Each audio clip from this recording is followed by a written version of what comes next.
everyone, and welcome to the stream.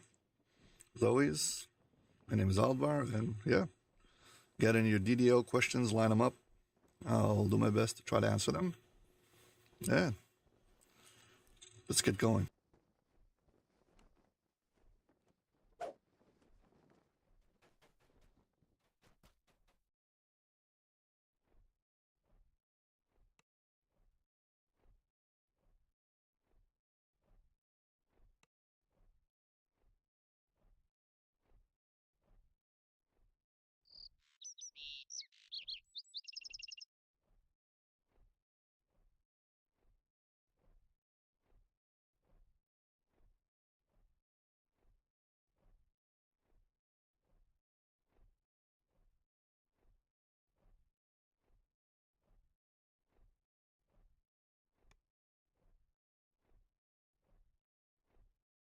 Still got some level 21s to do, so House K and House J. Go do those. No, House K and the House... All House K, sorry.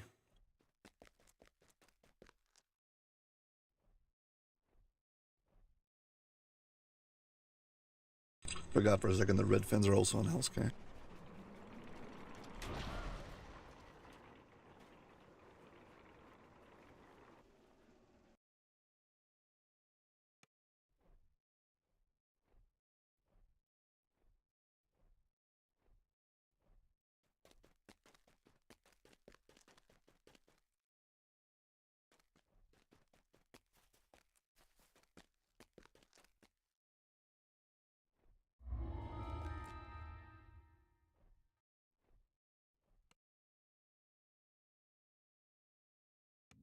I skipped during the process of leveling anything that I had, also epic and also heroic. Unless for some special reason I needed it for flagging or something like that. I was like, I'm gonna come back here for epic. And I'll do it. So I just skipped it on heroic. I had more than enough quests on heroic anyway. Plenty of XP.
This looks like the underground highway to Tharask Arena. If you search for Dirge's kegs of potent liquor have been attached to these battering rams for easy transport. It's a marvel of hobgoblin ingenuity.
The gates of Tharask Arena loom ahead, guarded by a well-groomed bugbear and a host of trollish enforcers.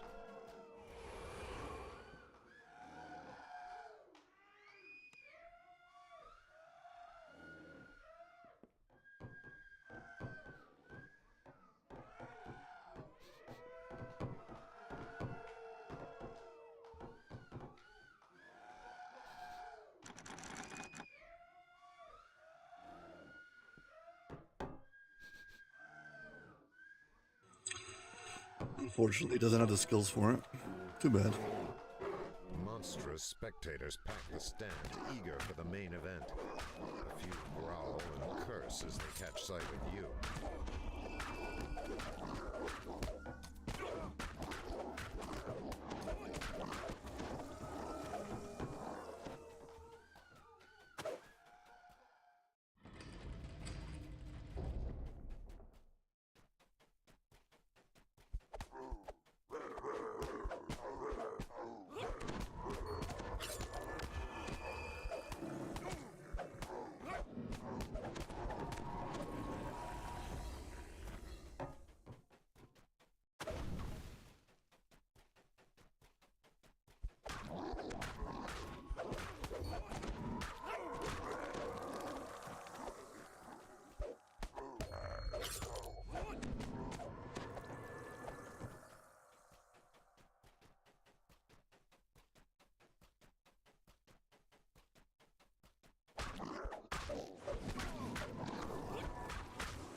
You notice words etched above this gate.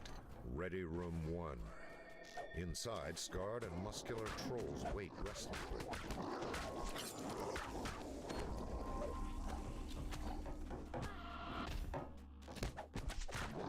Gatemaster Probes shrieks. Time to fight! Gladiators in Ready Room 1. I'm contracted by law to say that if you're enjoying the video, you have to hit like and subscribe.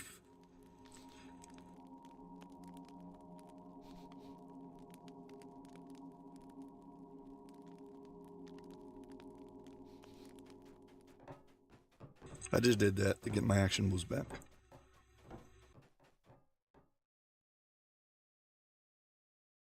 Grogan, the promoter, shouts, "We have a last-minute team for today's bloodbath, all the way from Stormreach." Angry howls erupt from the crowd. No reason to worry. Crusher's kobolds and the Mudwallow ogres are hungry for blood, and they're joining forces against the Stormreach team.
These ogres are so predictable.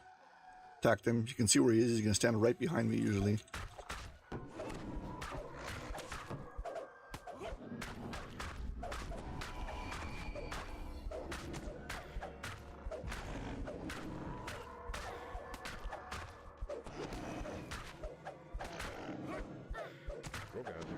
the irony of me saying that he's gonna stand behind me and then he didn't. That's what I get for predicting things.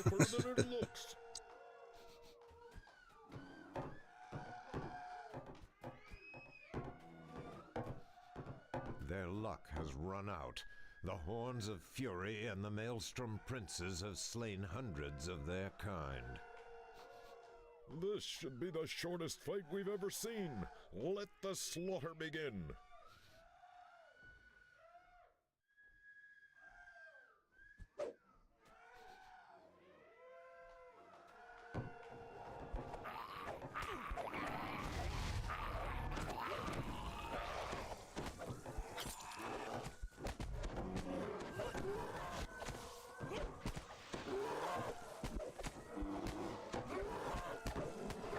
Sounds stunned. Who could imagine such a disaster? So many great gladiators slaughtered in their prime.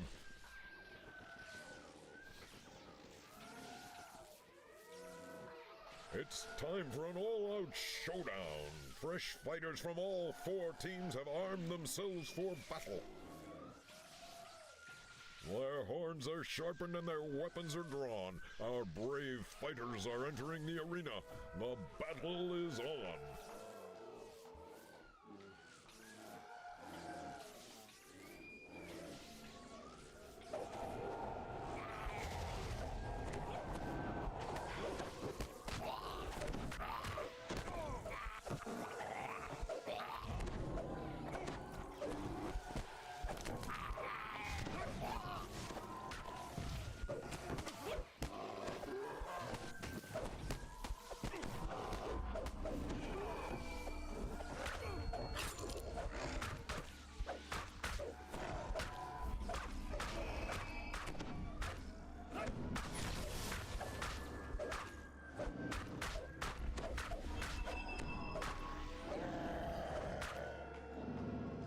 Rogan's voice is hushed. Yay.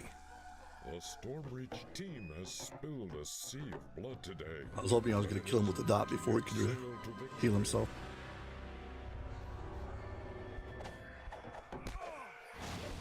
There remains one warrior with the strength and cruelty to avenge the fallen heroes of Tharash-Garena.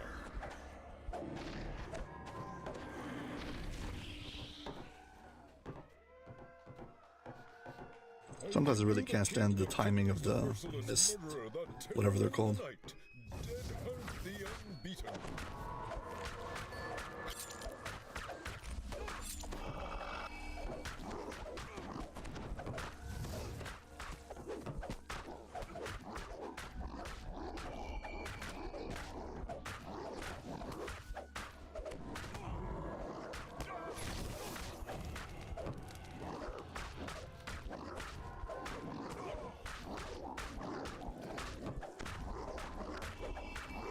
Your enemies lie scattered and broken at your feet. Now is your chance to seize the mighty axe.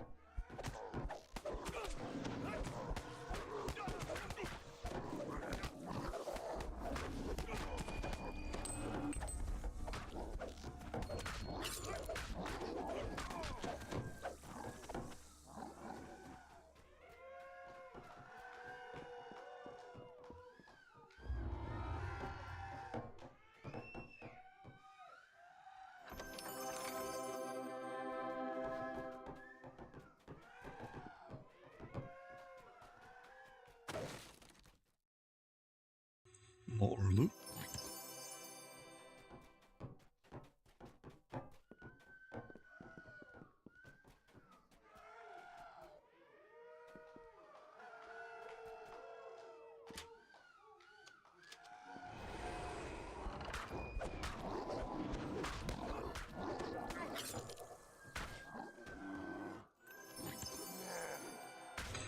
Even more loot.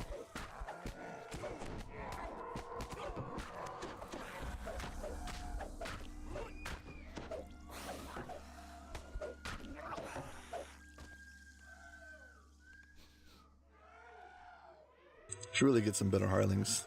I mean, I'm just using them because I had them for free, but they're kind of useless in low epic levels. These are still the heroic ones.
Now we get into beholder territory. Things get tricky.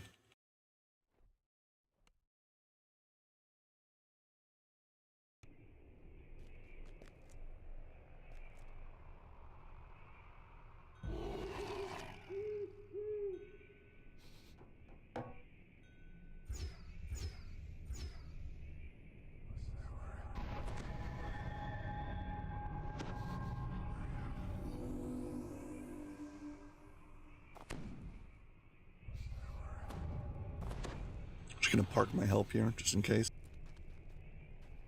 A beautiful elf maiden sits by the fountain, lost in thought.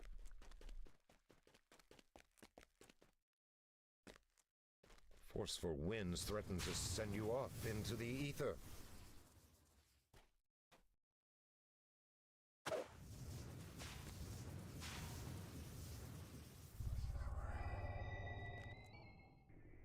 A beholder roars, hungry for slaughter and ready for a fight.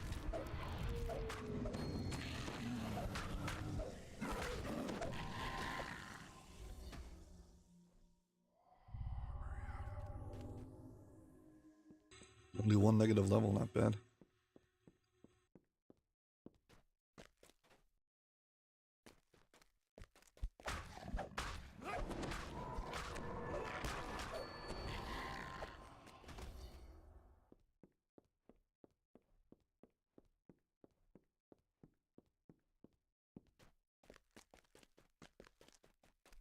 The illusory ladder fades from view. Green ichor drips down from the branches above your head.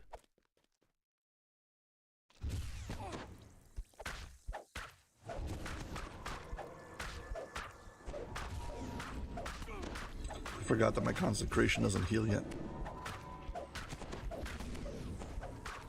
Sorry, it doesn't do damage yet.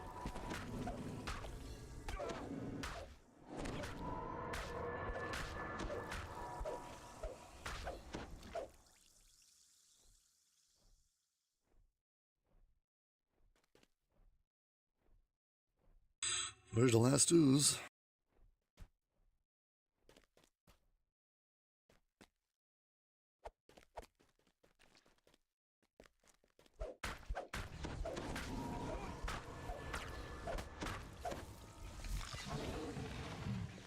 I'd just like to remind everybody again that I'm just doing this default leveling, but if you would like to see a specific quest and you're not sure how to do it, Forceful winds threaten feel free to send ask. you off into the ether.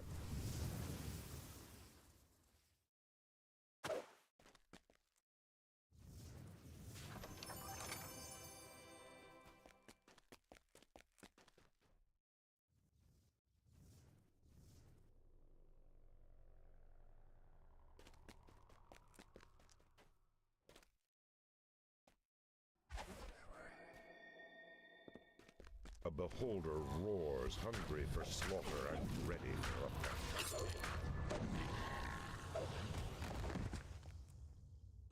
That went over with no incident.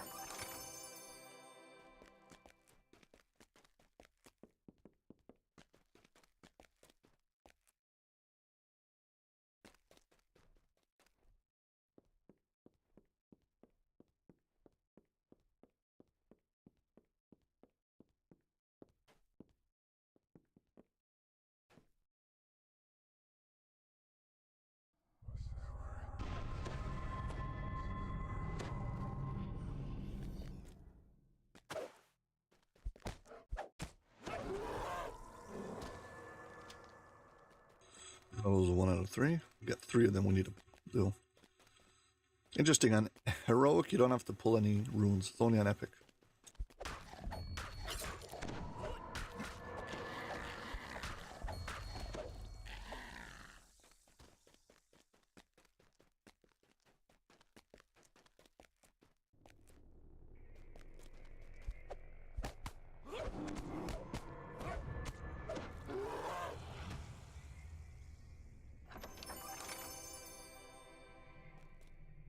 They blend into the background, making it very easy to miss.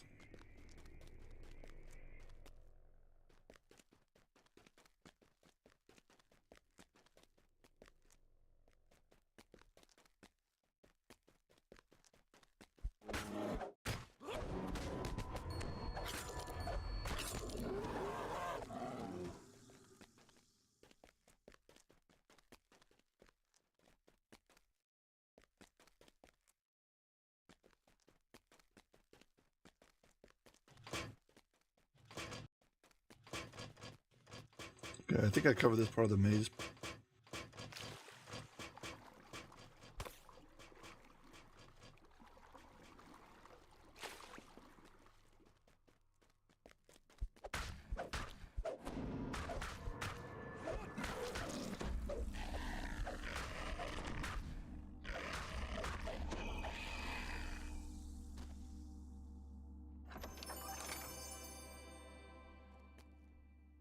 And that's it.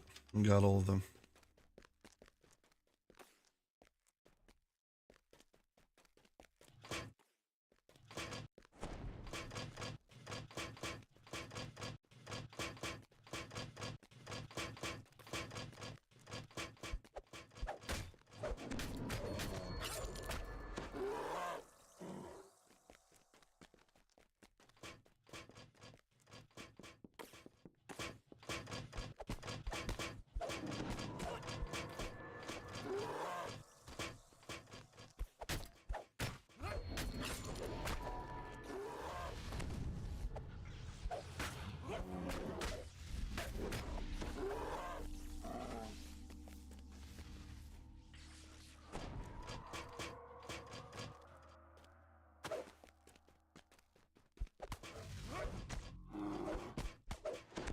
And of course we got a mist stalker in the hallway.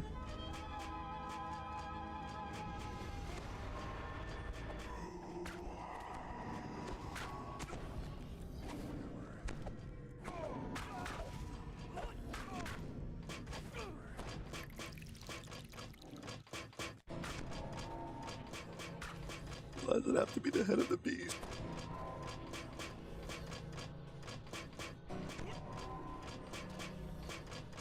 The head of the beast in a hallway? The worst ever.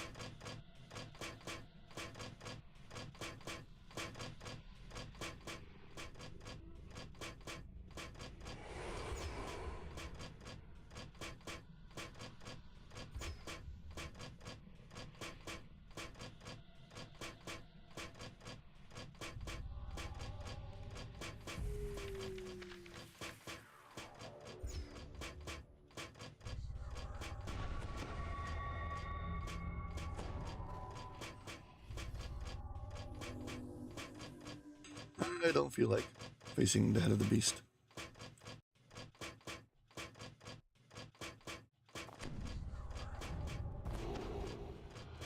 Not in this cramped area.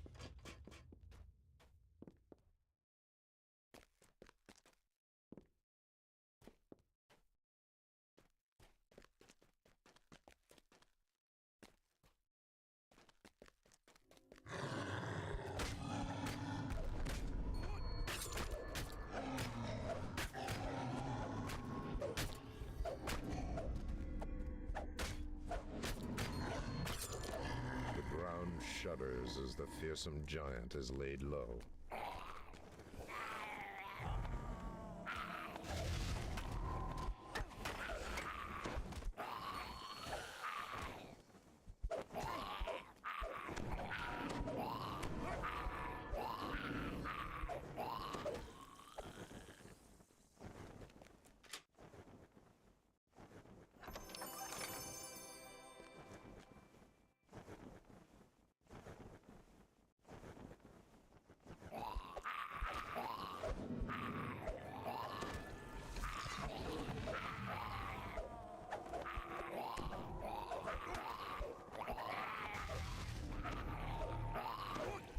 The last of the mephits falls to the floor.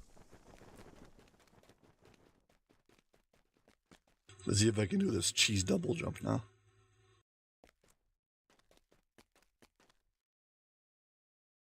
Yes, made it.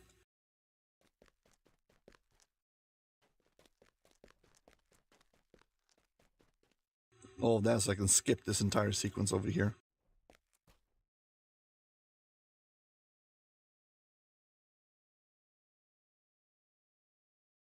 One less beholder to fight.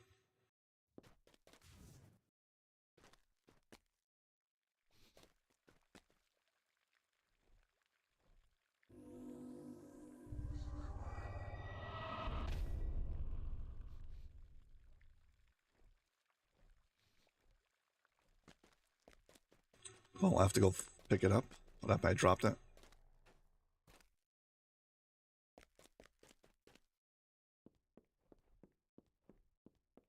Pretty sure mist stalkers despawn if you don't attack them for long enough.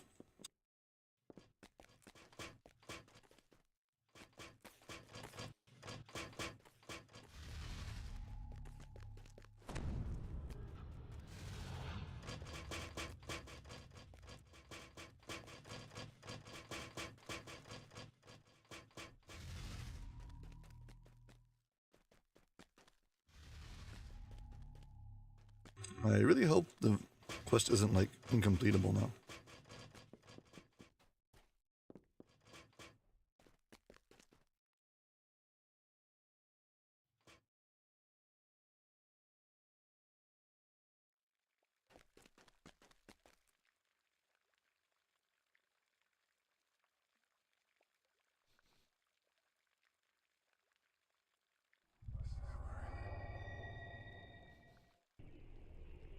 A shadowy apparition materializes before you, seething with rage and inner turmoil.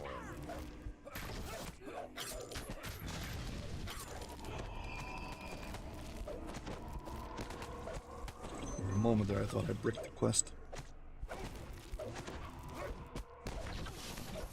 With her shadow self defeated, Orphne awakens from her reverie.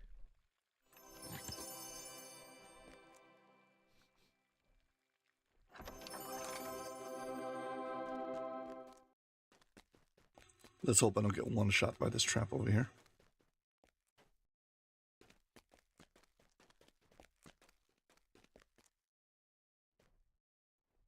Stand off to the side and take the damage only from one.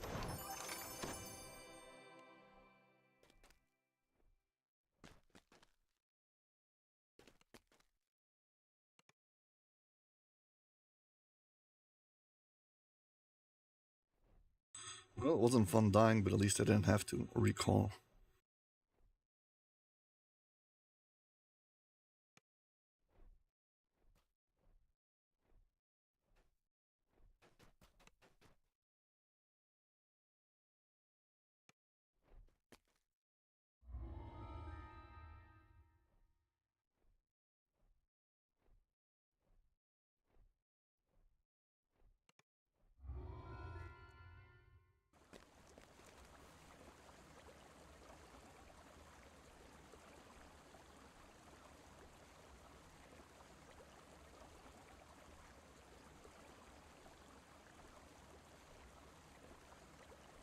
One more point and I can upgrade my crusade. Maybe I should do it now.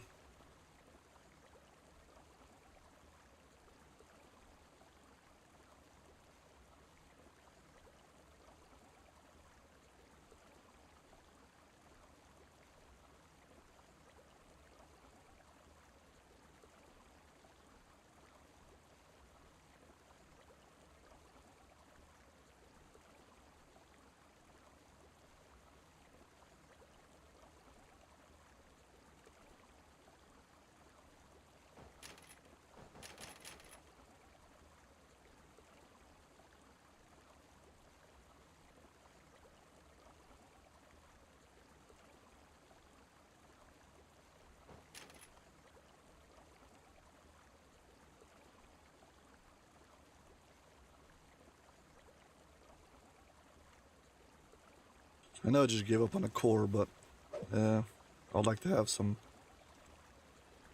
AoE damage.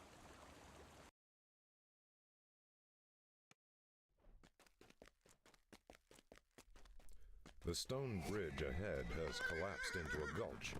You must finish your journey into Vale's homelands on foot. The Blackheart trolls have made their home in the shadow of these ruined walls. They seem eager to repel invaders. Could they possibly be allies of Vale?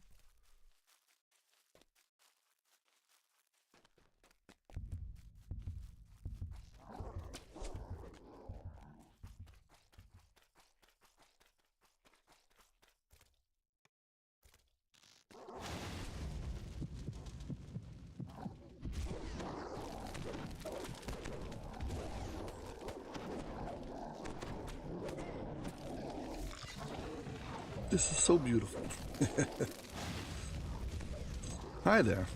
Thanks for being the first chatter for today. Do you have any DDO question?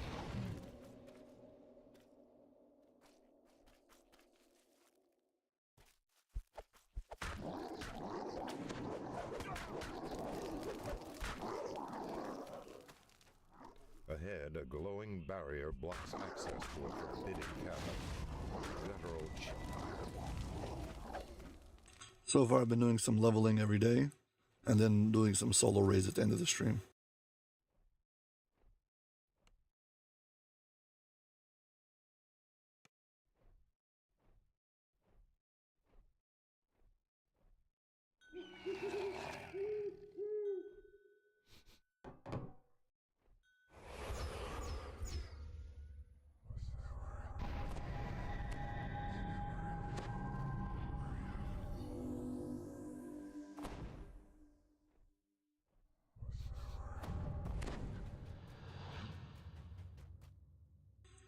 Doesn't have to be a question, it can be a request also. Something you would like to see. Glares at you from the cavern ahead. Could be new content, This inevitable is a Marut, etc. one whose sole purpose is to destroy those who cheat death.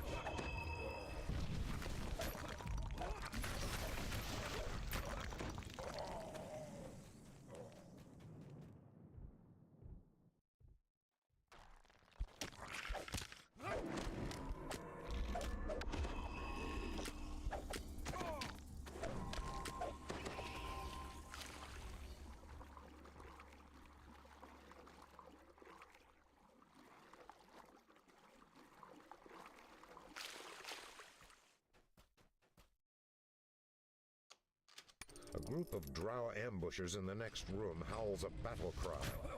Dale's tribe must be determined to fight you and the inevitable at once.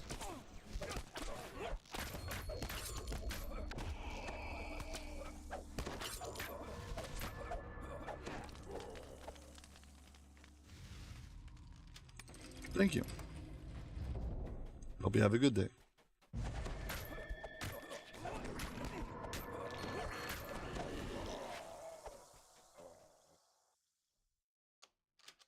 The stench of trolls once again reaches your nostrils. It is true. The trolls and drow are working together.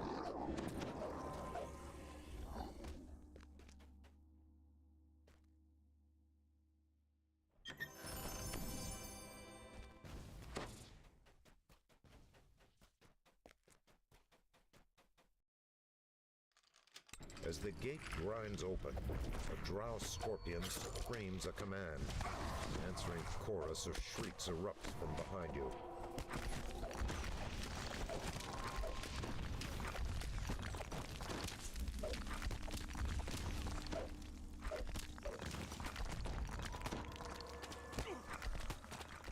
The inevitable's footsteps thunder across a stone bridge ahead. Several drow flee ahead of it in terror.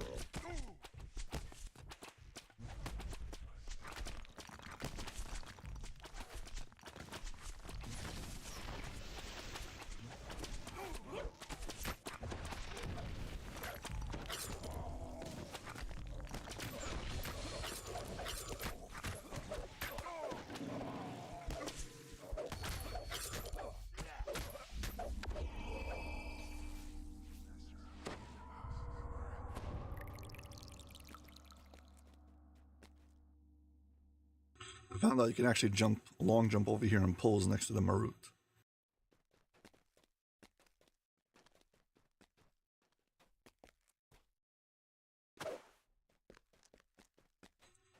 You're of course not supposed to be in this part of the quest. This is like off the record. This is for the cutscene where the Marut comes out.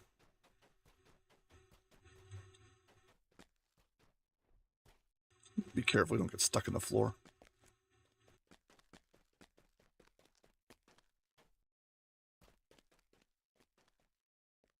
There's a very good chance I'll get stuck in here.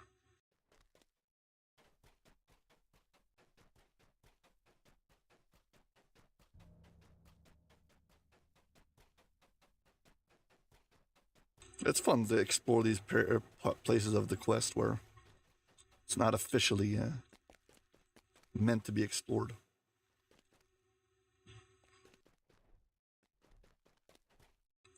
Let's go trigger the Marut and come back to Pole's next time.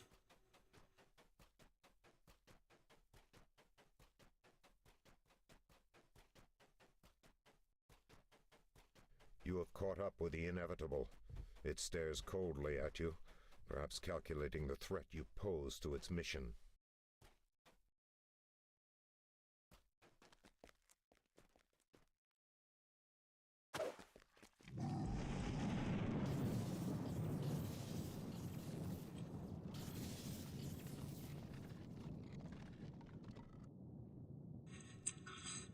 Say cheese.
Let's hope I don't get one of those, whatever they're called, head of the beasts again.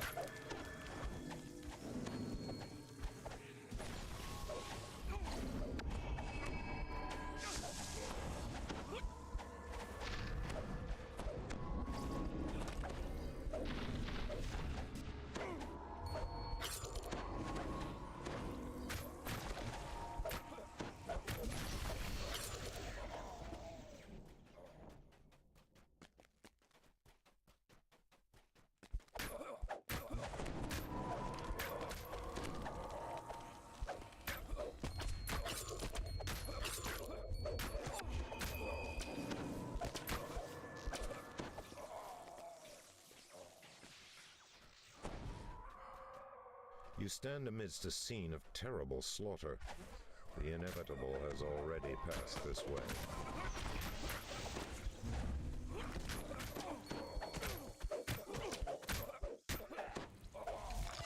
You see signs of ancient architecture in the halls ahead.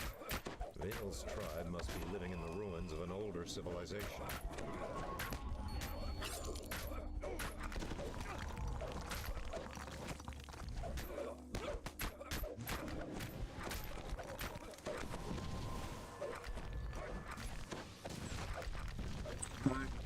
Hope you enjoy the stream. I don't think I'm going to cure your insomnia, but I might. If I am, I won't take it as an insult.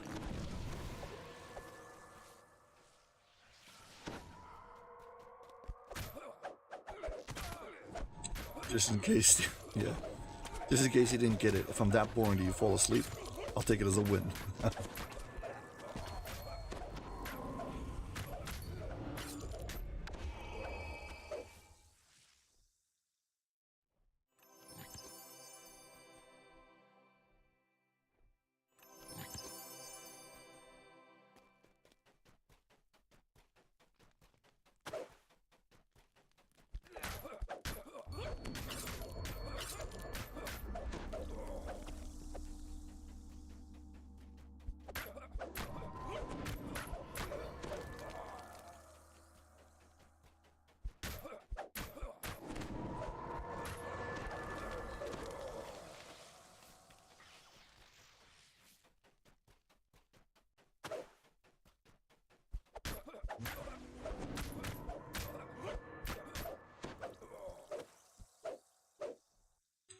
It's 50 on heroic and like I think it's legendary, the legendary version, not epic. So if you just want to do it to check out the leveling, you can start already at level like 12 or 13, but do it only on casual or normal because you can get overwhelmed. I wouldn't do it on epic elite. Sorry, I wouldn't do it on elite before level 18.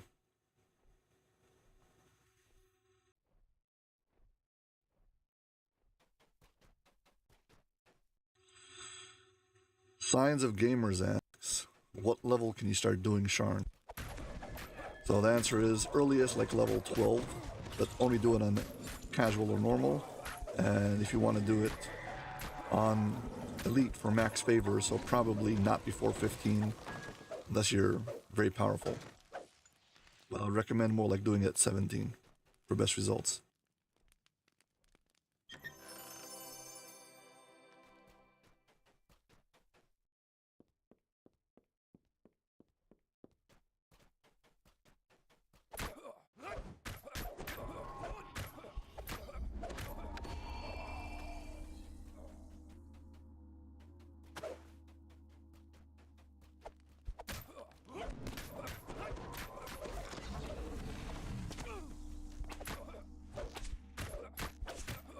I hope I didn't butcher your name. Sorry if I did.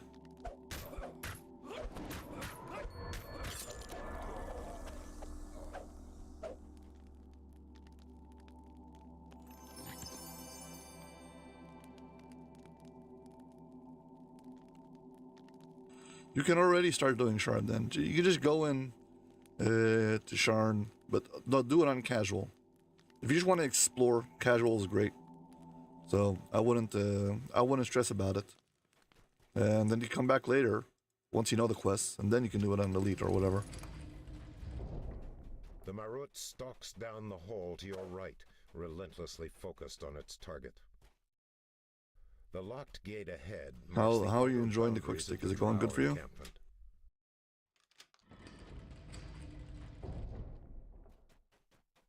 You have entered a new section of the caves. In the distance, you hear a strange and evil keening. What dark allies has Vale recruited?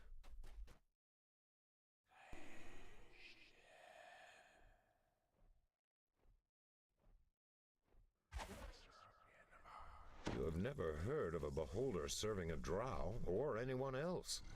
You shudder to imagine the bargain that Vale must have struck.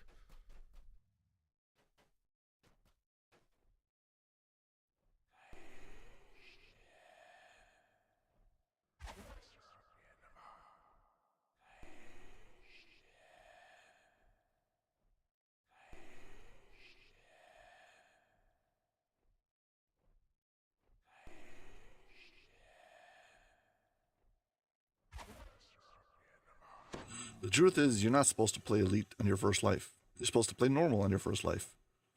And the amount of XP you need to level gradually increases every time you do a past life. So second life and third life, the amount of XP you need to level up. Once you get to 30s, once you get to your third life, the amount of XP you need for leveling is the same. But like a first life character levels up much faster, you need much less XP. And it's balanced around doing our normal. You should not be doing elite. Definitely not solo. And for sure not on quests you don't know. You're just going to suffer the whole time.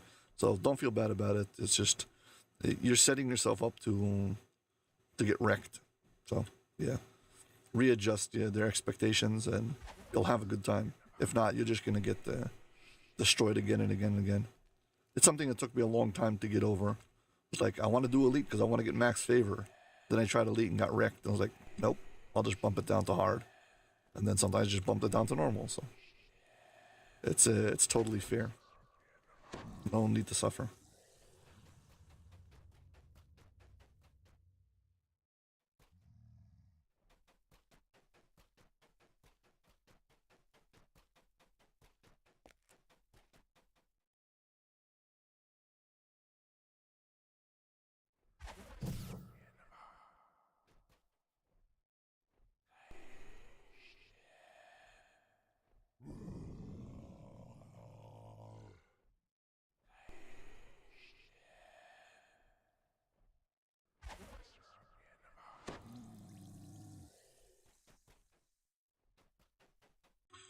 don't have anything to do with negative levels.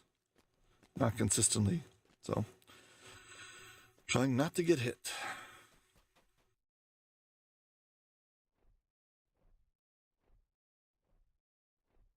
You'll get there. It's just like, rather than trying to jump the wall, just take the stairs. That's all. You'll get there. Don't worry about it at all. Part of the difficulty comes from the fact that you probably don't know the quest that good. And you probably don't have the best gear and a whole bunch of other things. At a certain point, when you start feeling like normal is just too easy, so then you bump it up to hard. If hard is too easy, so then you bump it up to elite. You're only in trouble when you find that hard is too easy, but elite is too hard. And then you're like, I can't win. But usually, you'll be able to bridge the gap pretty easy. So just bump it down. It's fine. Don't worry about it.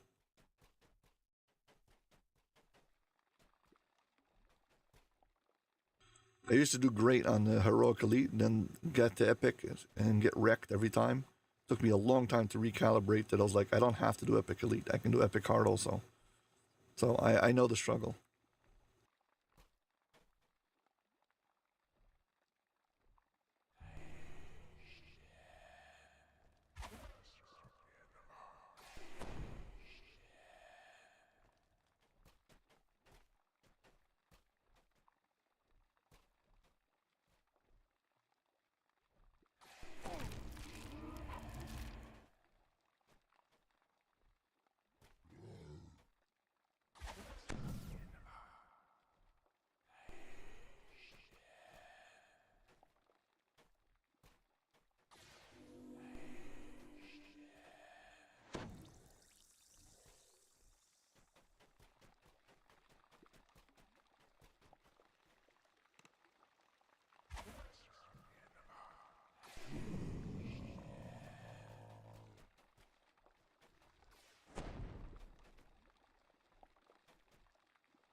Okay, I'm working my way through this slowly but surely.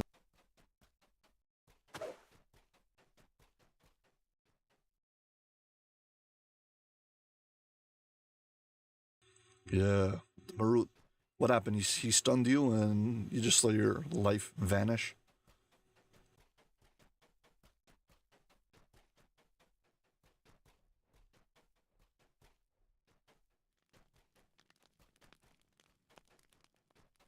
Can be pretty tricky.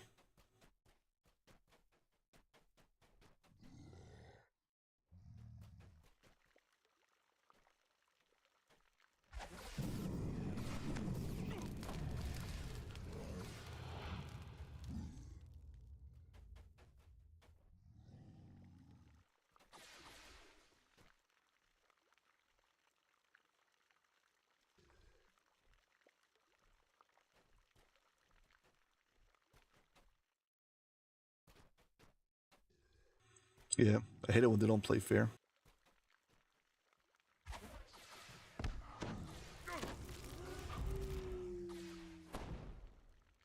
He just turned me into stone.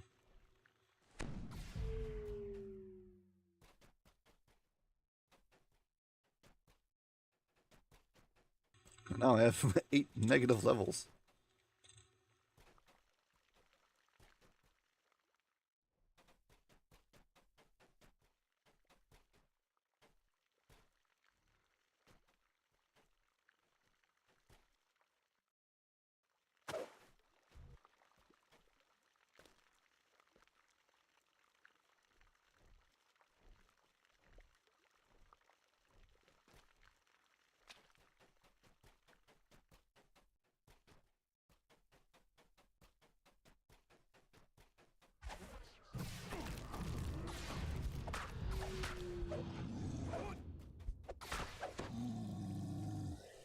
This one I felt like I had to finish up personally.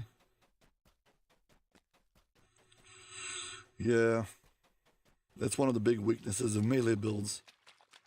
They don't automatically have good range, and if you don't work it in, certain things like really need ranged. It's a problem.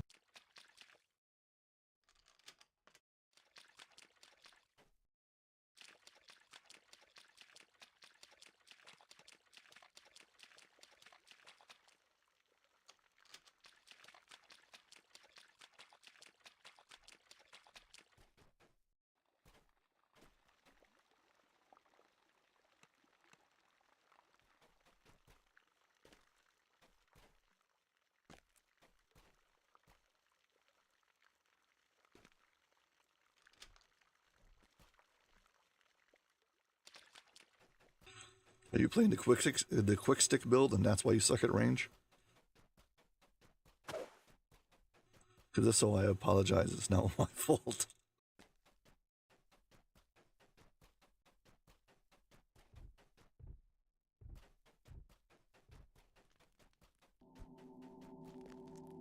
Let's get all my negative levels fixed.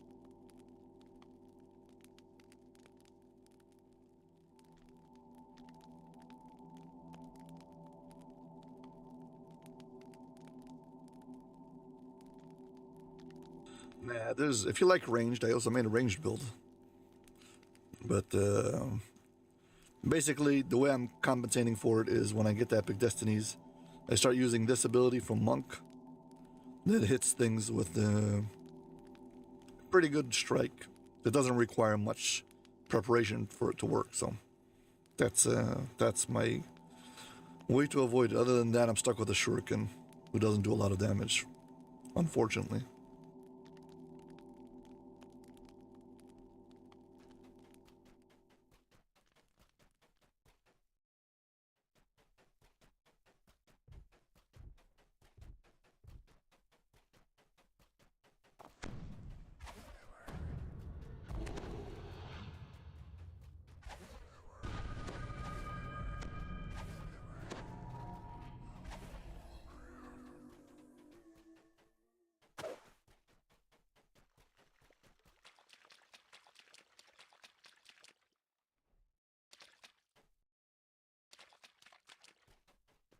The clusters of giant mushrooms grow more sparse as you emerge from the beholder's domain. Ahead, torrents of water plunge into a pool far below. If you leap into the waterfall, there will be no turning back.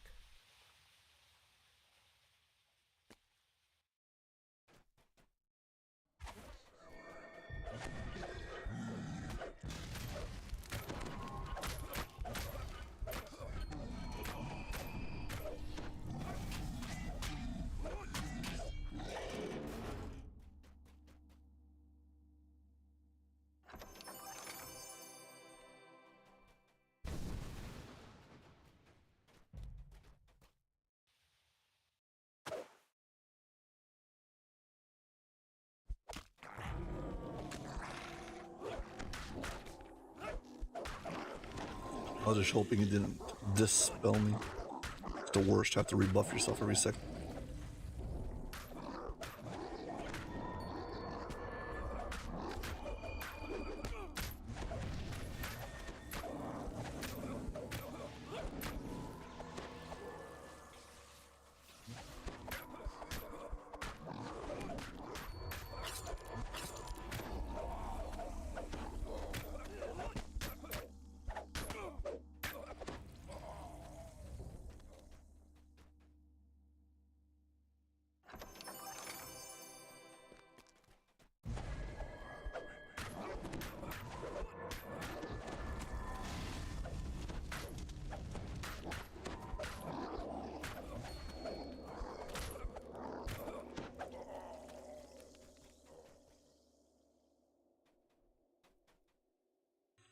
Oh, thank you. I didn't make solo walkthrough guides for Wargrave, but I did a first look where I go through every quest.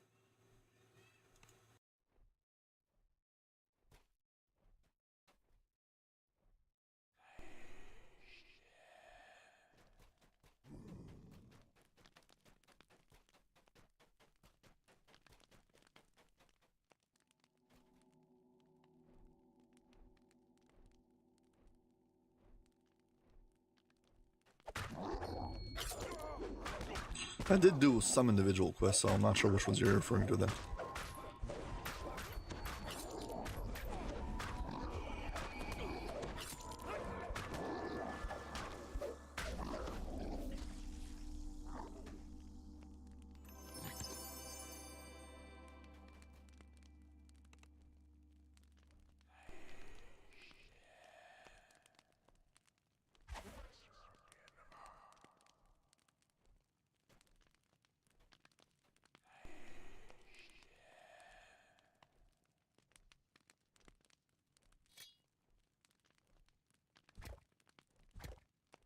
And I'm now going to cheese this fight.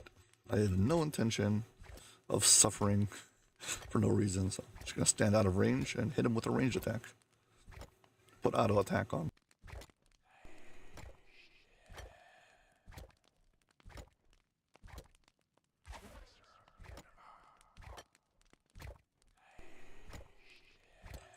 As far as I'm considered, beholders are cheating in the first place, so they deserve this.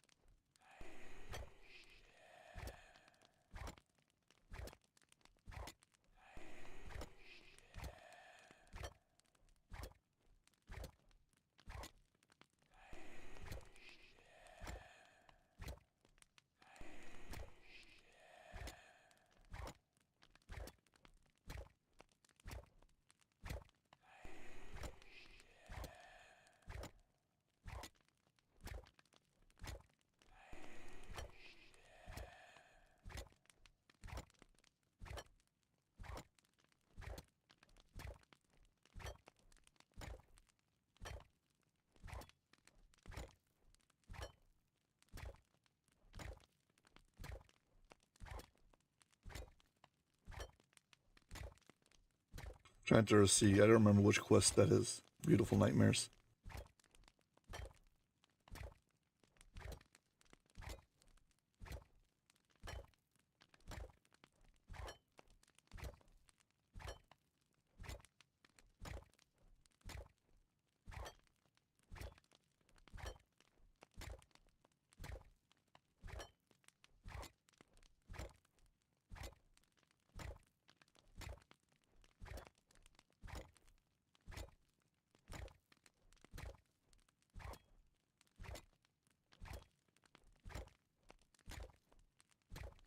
Where are Beautiful Nightmares again? I mean, I can Google it.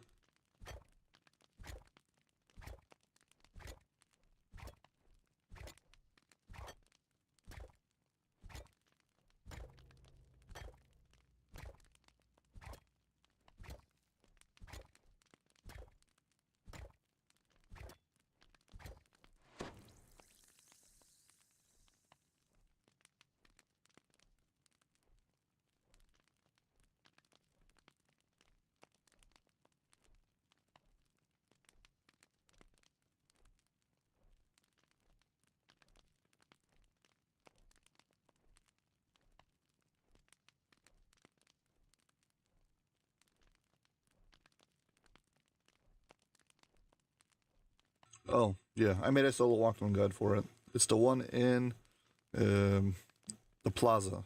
Storm Beach Plaza, whatever it's called.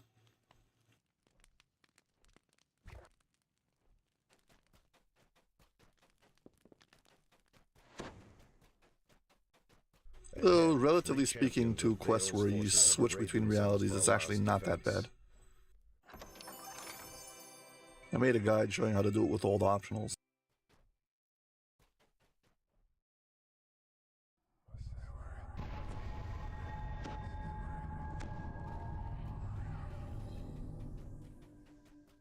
This great hall is flanked by towering statues from a lost age. Vale chose a dramatic battleground for her last stand against the inevitable.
Whew, just made it.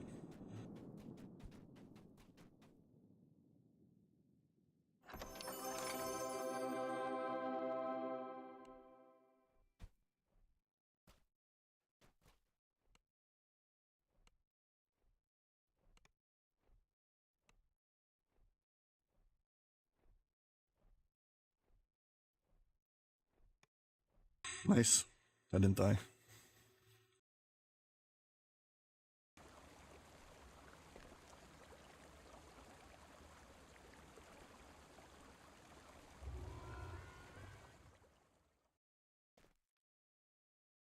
Yep. I finally can take this thing back again. I need... yeah.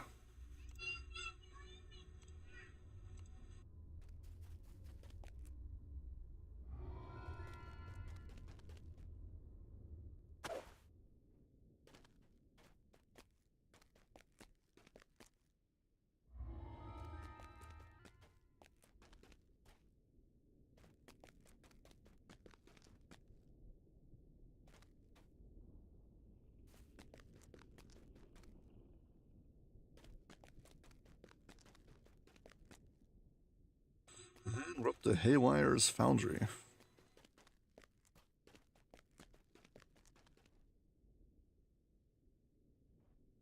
Truth is, I shouldn't be doing this right now. Should do some other quests. Was better for my level. I'm level 23. Why am I doing things on Elite that are 24?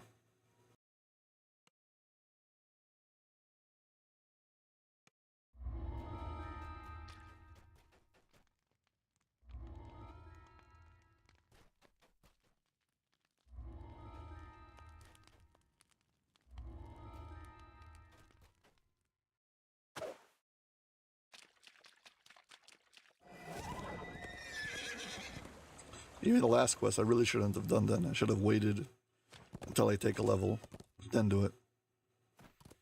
No need to do things red tree grows out of under level like ruins of a that. crumbling altar. A sense of ancient evil hangs heavy in the air.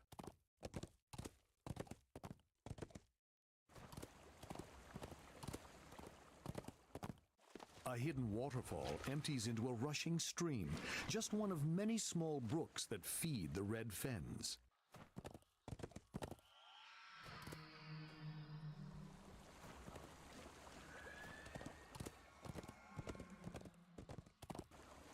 In more peaceful times, the Raveneye clan hunted game from atop this platform.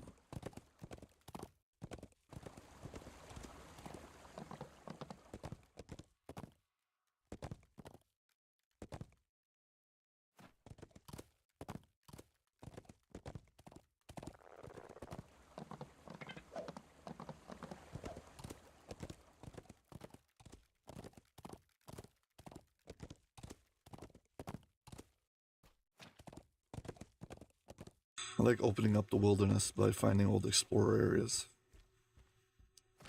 Like, figured I'll pick up some of them while I'm here.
Dank cave. Some swamp inhabitants have made this dark, dank cave their home.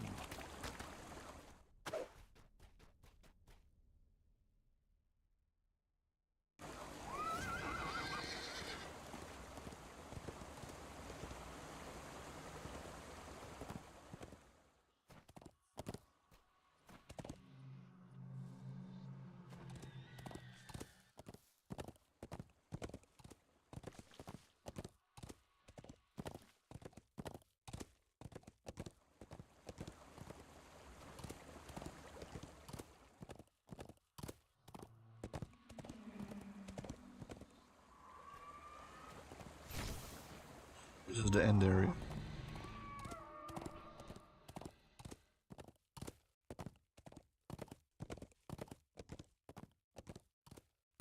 From atop this overlook, the Sahagins' underwater base is clearly visible in the inlet below.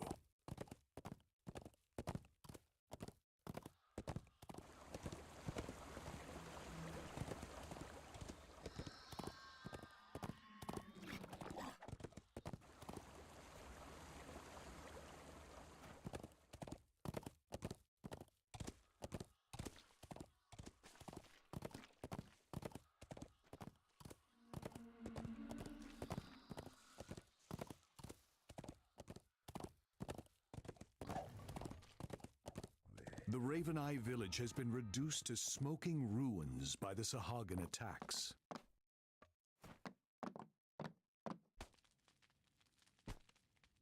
Ran through this quest a whole bunch of times yesterday on Burning heroic, wreckage and rising but smoke that was just for overshadow the once proud refuge of the ancestors. that was just for collectibles. The only undamaged region is the central platform. Vircha Etters, leader of the Drow holdouts, must be there.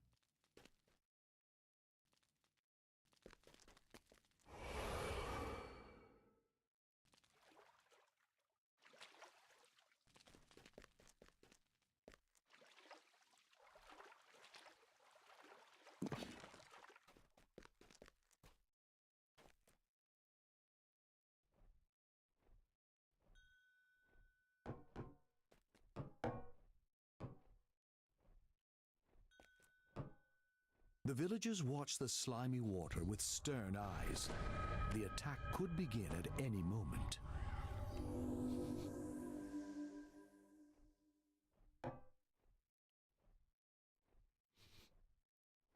Sahagins spring from the water in all directions. The battle has begun.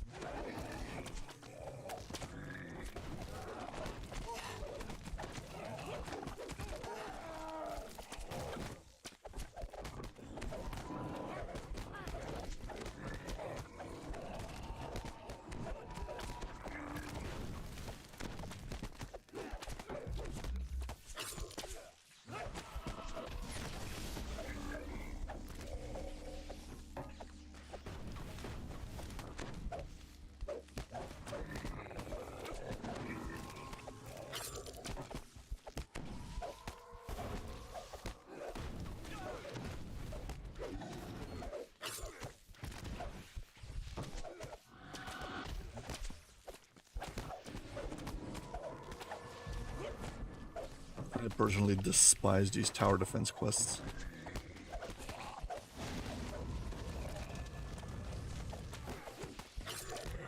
The assault against Vircha slackens, yet Sahagin can now be seen destroying the village proper. Vircha shouts to you, "Stop those Sahagin! I will be safe until you return!"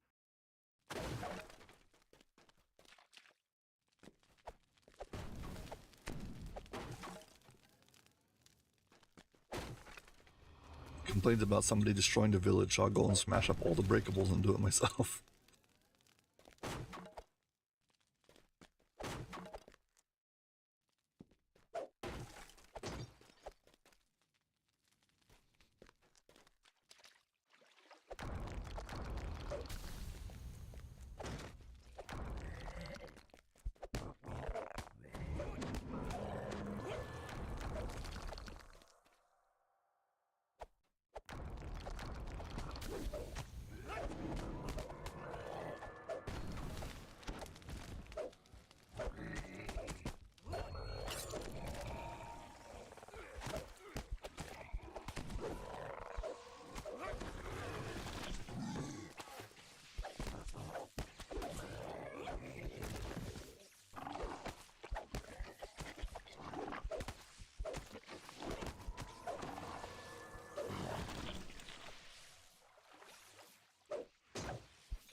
With the demolition attempt stopped, the Sahagin will surely renew their efforts to kill Vircha Etervs.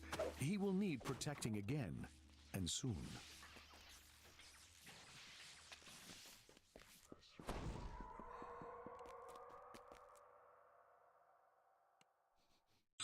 The 15% attack XP resumes just as for more Sahagin destroying burst all of from the that. brackish water.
The second wave has been defeated. Vircha tells you, rest while you can. I will alert you when more Sahagin arrive.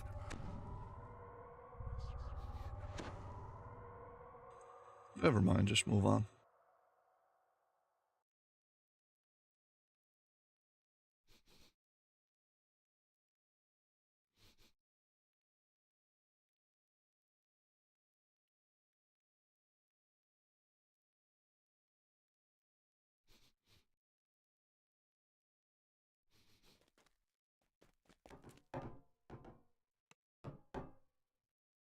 Vircha shouts, the Sahagin have resumed the battle! Fight! Fight!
Like making sure he stays in my focus so I can tell how much hit points he has.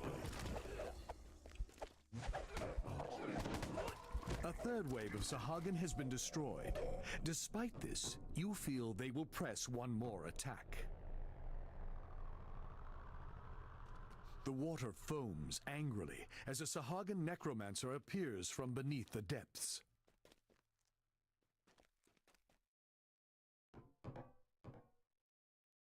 This is very bad.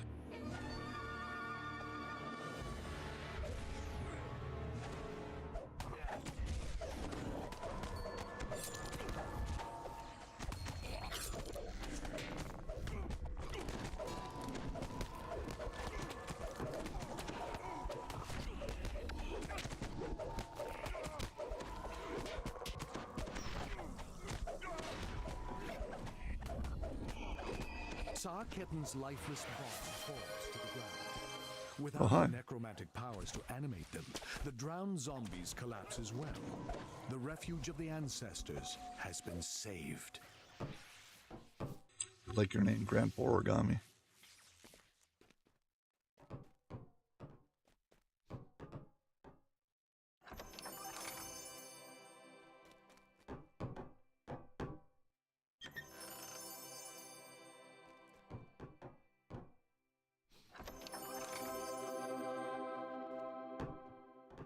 Fun fact about me, I actually do origami.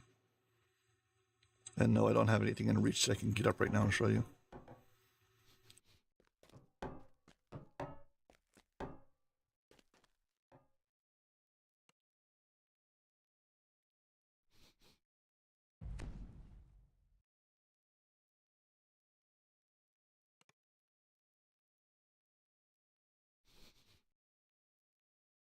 Sufi, how would you say your name?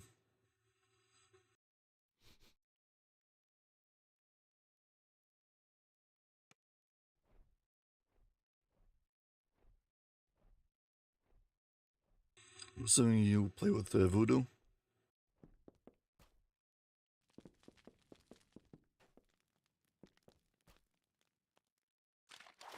I started in Village 2009. has been reduced to smoking ruins by the Sahagin attacks.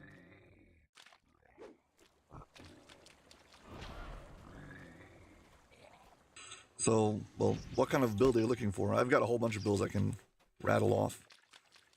So, any kind of like, narrow it down for me a bit. Do you like range? Do you like melee? Do you like caster? Do you like offense, defense? Give me some direction so I don't just start rattling off builds that you're for sure not going to want to play.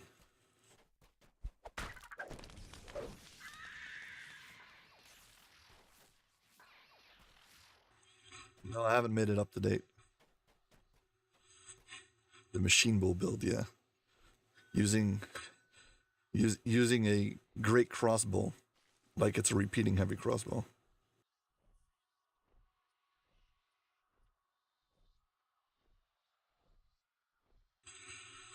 Yeah, a lot of changes make it hard to keep up with the builds. So, but I'm right now working on a big chain of builds, hopefully, to be able to put out one after another. So, yeah, it's work in progress. But if you have any specific kind of thing, I can drop this character right now and show you a few builds.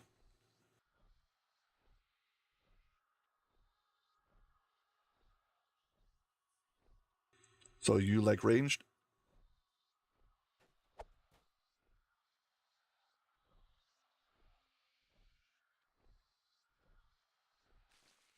You using it for melee?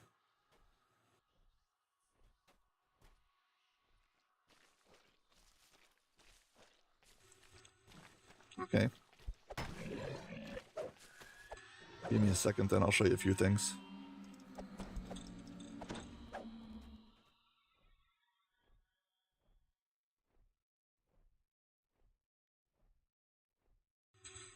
Yeah. Unfortunately, if you can ask me for spellcasters, I don't have anything that I would confidently recommend.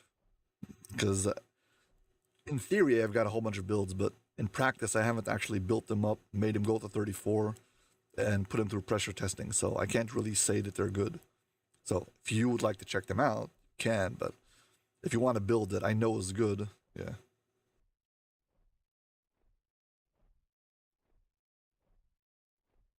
Yeah, that build is very high DPS. When I designed it, it wasn't that survivable. I mean, it was okay. It wasn't great.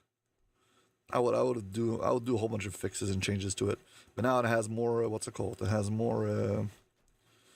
There's more options for AOE damage with range. So there's a few things that will change for sure.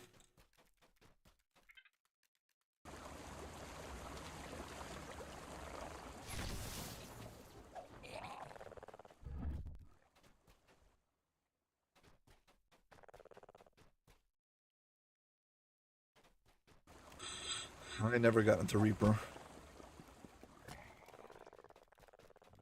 It's part of being a solo player. Reaper was designed to try to force you into playing with a group. You can't force people to have fun. That doesn't work. It's like trying to force somebody to love you. It just doesn't. Now show that this marks the beginning of the Fire Giant's territory.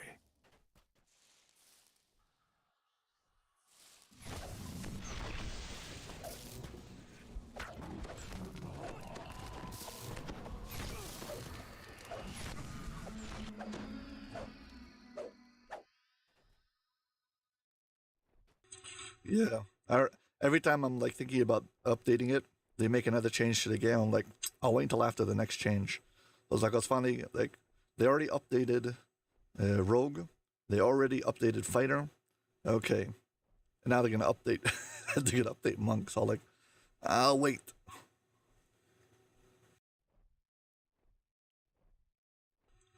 I'm trying to work on a way to make builds come out consistently. So if it takes me 2 years to put out a build guide, that's not like practical. I would like to like be able to ultimately put out like a build guide, let's say every month. Okay, that would be like the goal. But to do that, like, there's a lot of things I need. So one of the things I've been doing is working on my resources. So let's just swap server for a second.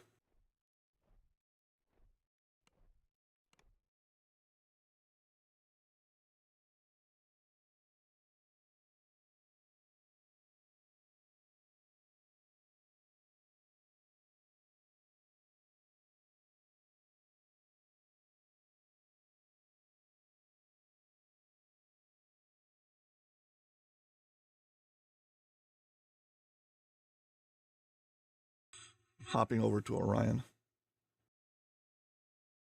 Orion, I've got all of my characters and stuff. I've got one on Thalanis, but primarily I'm on Orion.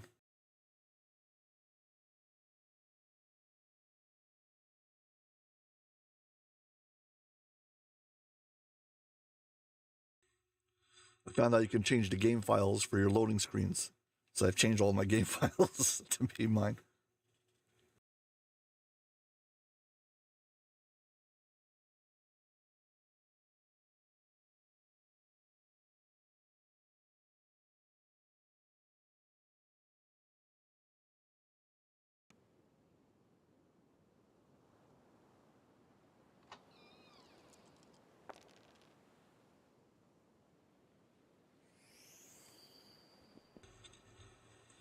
Here's a build you'll enjoy. The one that I have right now. Go someplace where you can see what's going on.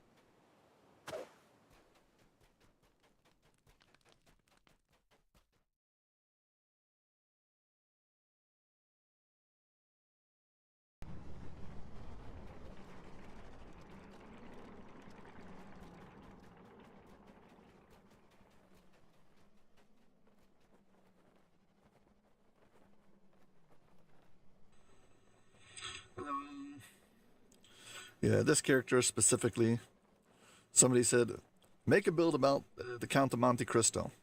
I was like, what do you mean? So, you know, plays rapier, whatever. I was like, okay. So I started with that. So here's the Count of Monte Cristo as a build. I don't know if you watched the movie or read the book, both, neither, whatever. Here's what he is. He is 17 barbarian, 3 bard. The way it works is he's a swashbuckler. Okay, where's the swashbuckling tree? Swashbuckler, who has a what's it called? Well, a buckler for his offhand to just basically get extra DPS from it. I'll show you in a second. Now, the main gimmick of this is I'm using a rapier. No, I'm using strength. I get 17 barbarians, so it means I can do a full rage. I have, you know, the +6 to rage. And I have tireless rage. I don't get tired. So let's rage up. There's a first life character with no tomes, and he's got 91 constitution, strength. Okay. See, no past lives.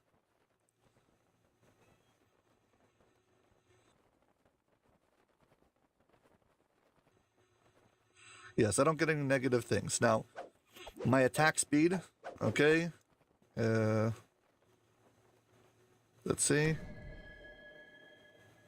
35% to my melee attack speed, which is very good. The way I attack is I've got my Supreme Cleave, which is a 360. I've got Whirlwind, which is a 360. I've got my Shadow Strike. Okay, this is the one that I actually, again, it's another 360. I have Cracking Attack. This is just to debuff. And I've got Slaughter, who's a plus 100% damage attack. Now, the main gimmick of this build is he's super self-sufficient. Falconary? Oh, I just had some universal enhancement points that I could just drop someplace. So I threw them in here, whatever, to confirm critical hits. You don't have to do this. Here's the main crux of this entire build. This build is meant to be somebody who's basically immune to everything. So you can solo rage, you don't have to worry about things. So for my imbued, of course, I've got Frenzy, which is just untyped damage, if I'm not mistaken, Bane damage. So this is awesome. You just cut through everything. For my tier 5 over here, I've got the Uncanny Balance, so I'm immune to knockdown. Epic Destinies, I'm in the Shadow Dancer tree. I've got immunity to Quell. Over here, I've got immunity to negative levels, to whatever is, negative levels. Over here, I've got Night Shield, so that's immunity to magic missiles. Of course, you got immunity to fear and immunity to whatever blindness, etc., etc. And for healing, this is the best part about it. So I've got Primal Scream that I heal once every 30 seconds, but because I'm Bard, I get this ability. Whatever it's called. Scholatic Rage. But this thing is also a rage effect. So if I can use both of them at the same time. So if this is on timer, I can still use the other one and heal myself up. Of course, I have the normal rage. I can always dismiss the rage and rage again. So basically, I don't care about spell points, so I can do things where I get hit with curses and stuff, and they drown all my spell points. So it's easy. One of the things I've been doing this with this build, if you see over here, I can also use a short sword or a rapier. They're both piercing, so they both work the same. They're interchangeable. The reason I've got this weapon over here is I made it for running Legendary Abbot. I slotted 5 filigrees in the set who gives me immunity to petrification, so I don't have to worry about the stones. So I could get an augment for that, but I don't have it yet. So. The shield I'm using is the Alchemical Buckler.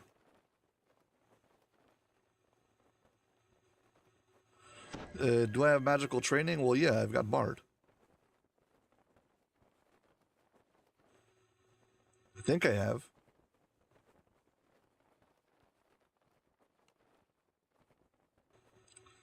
But I don't use the mana. I mean, I could. I've got a few songs for 3 levels of Bard, but it's not really crazy.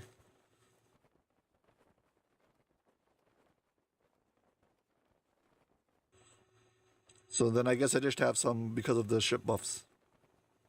But I don't need it either way.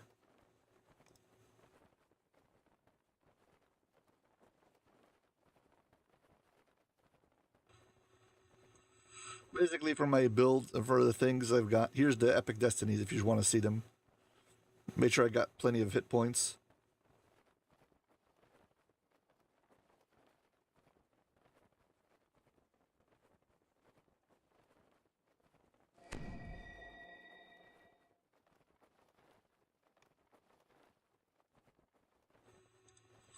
Let's see.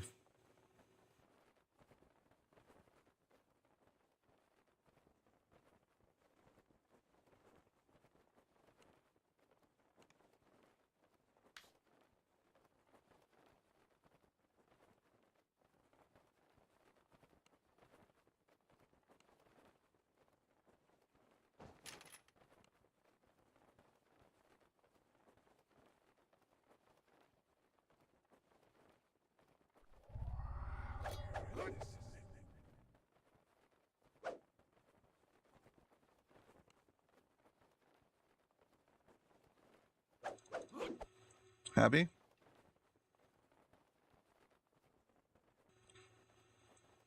There you go.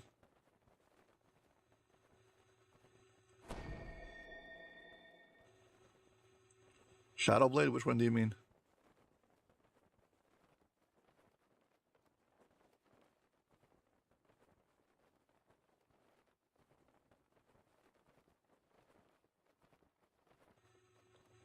Fine, I don't know, whichever one you want to use from here. I'm just saying that, as you can see, I'm in this tree with no problem.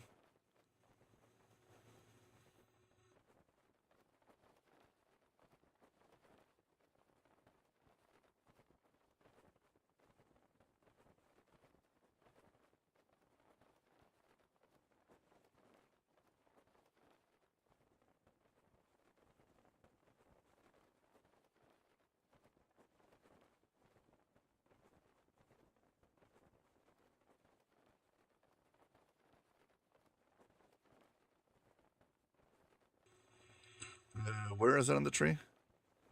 I'm looking for it.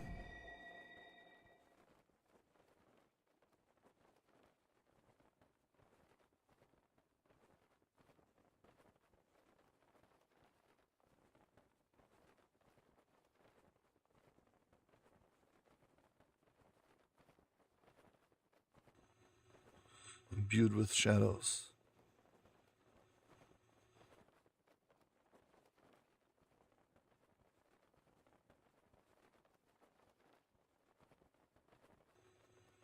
Oh, sorry.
Just 1 second.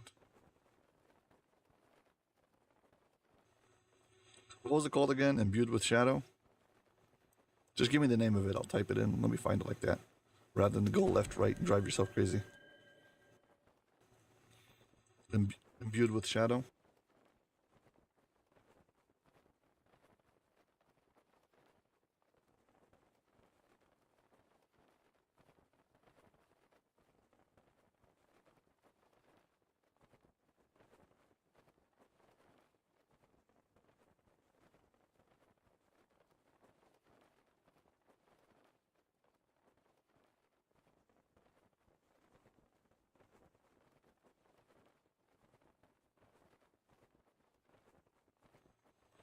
Oh, this thing.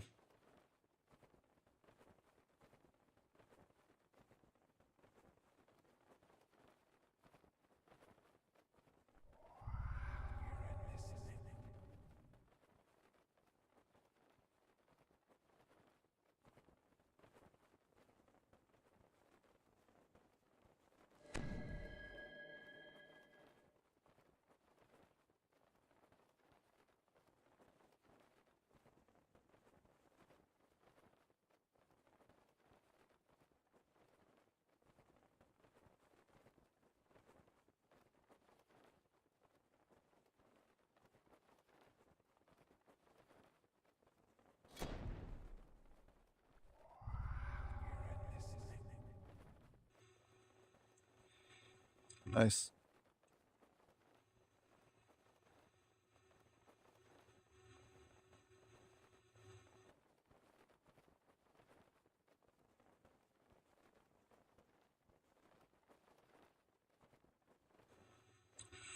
If you want Holy Sword, you can also do 14 Cleric. Just saying. If you do the War Domain.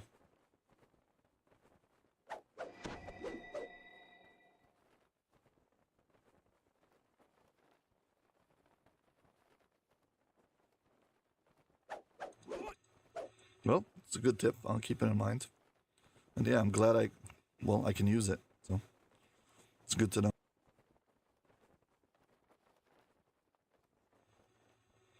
Also, most importantly, now I have another. Well,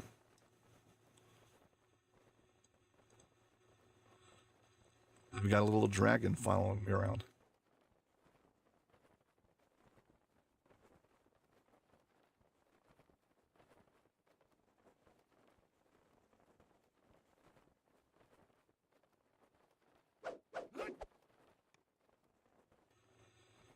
Well, thank you very much for the tip. I didn't know about it, so Definitely something new I will add to my roster of things.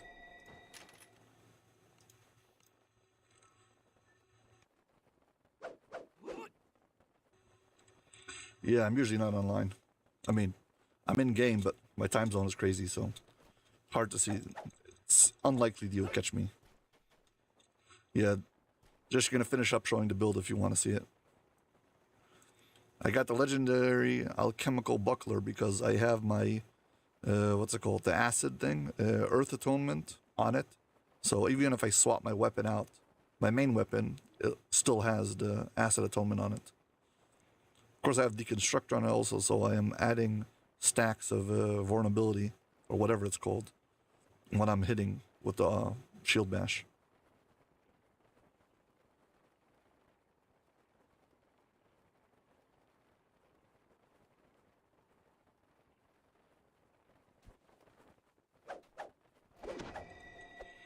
Okay, let's hear it.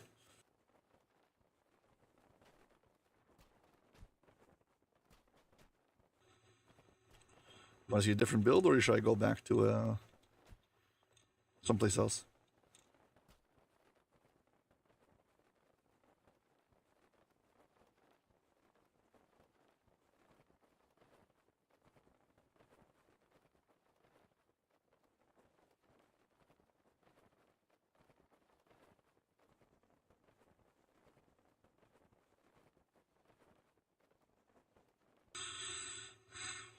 That's a very hard quest to ask because I don't like doing rapiers.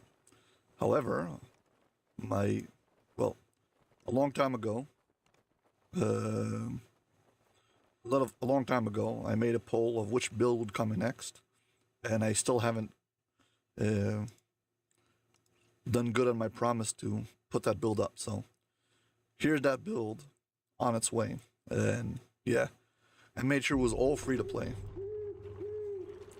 This is called a samurai build.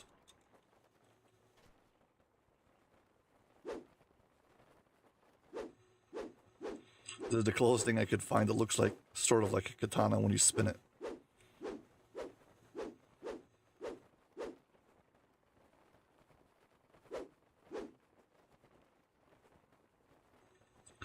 Okay, the gimmick of this build is you're a fighter monk paladin and you're using Sacred Fist, so you can be in your paladin stance. And you get whatever, you get a whole bunch of extra strength. And the thing is, you're monk, and you're going to be able to use Tome of the Jade and Jade Strike while using a falchion, because you've got Tier 5 Kinsey, which allows you to be centered with your melee weapons. So basically, I can use my Tomb of the Jade and Jade Strike to lock down Reapers, which is the biggest problem that I found. So there's two phases for this game. There's phase 1, where you level up, which I don't think you should be doing Reapers, first life, solo, with no tomes and no past lives. You should just be leveling. So this build, you just run it as a regular fighter. You can wear heavy armor if you want, light armor if you want the evasion, either way, and you just level it up. It levels super easy and super fast, but you ignore the Reapers. Once you get to, I would say, around level 15, when you can also take this and also take the Jade Strike, that's when you swap into it, and now you're centered while having Tome of the Jade and Jade Strike. The hardest part of this build is you have to make sure you've got enough DCs for this to work, so every DC matter. So I ended up working very hard and finding only free-to-play. I mean, anything that they gave away in the giveaway, when they gave away like the code, I'll consider that free-to-play. Other than that, not. So yeah, here's like, if you want to see.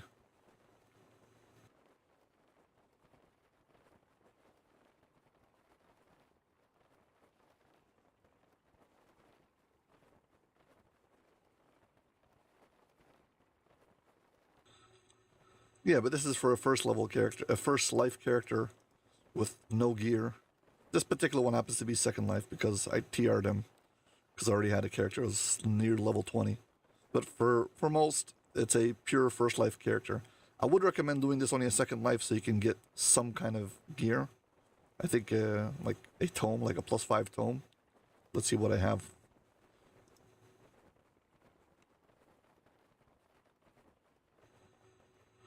Yeah, I got the +5 con tome. Also the +10. I did 2 lives. Yeah, one time I got the +5. One time I got the wisdom. One time I got the con from getting to 5k favor.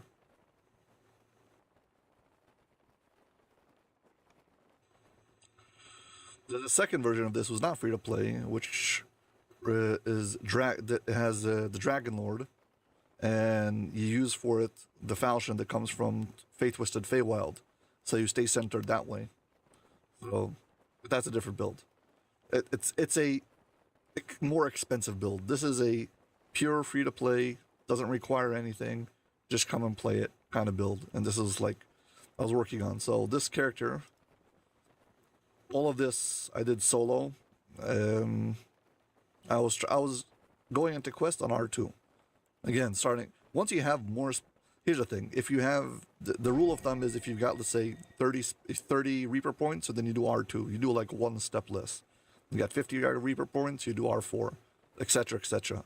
So the thing is, how do you get past the barrier at the beginning when you've got no Reaper points, especially if you're soloing? So this is good enough that you can do R2 with 0 Reaper points. I was doing R2.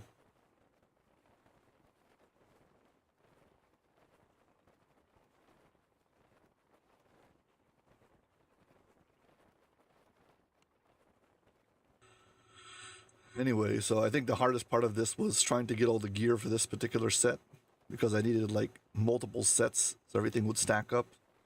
And I made it so I can only use stuff that was given away in the either for 100 DDO points or for the free coupon.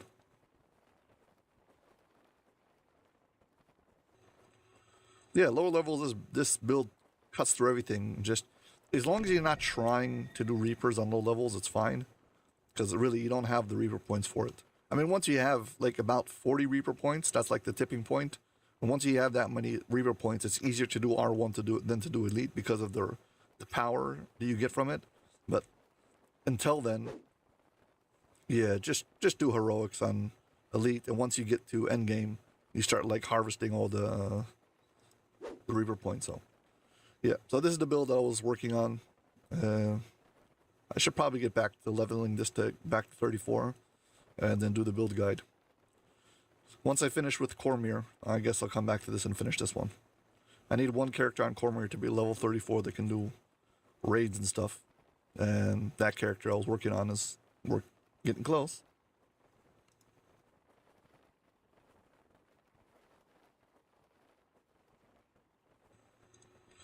So this is my current setup in Epic Destinies.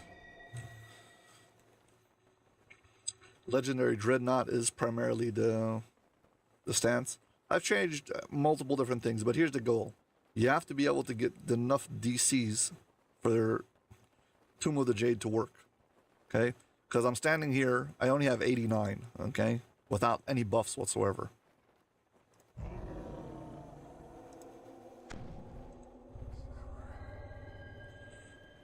Okay, now it's 95.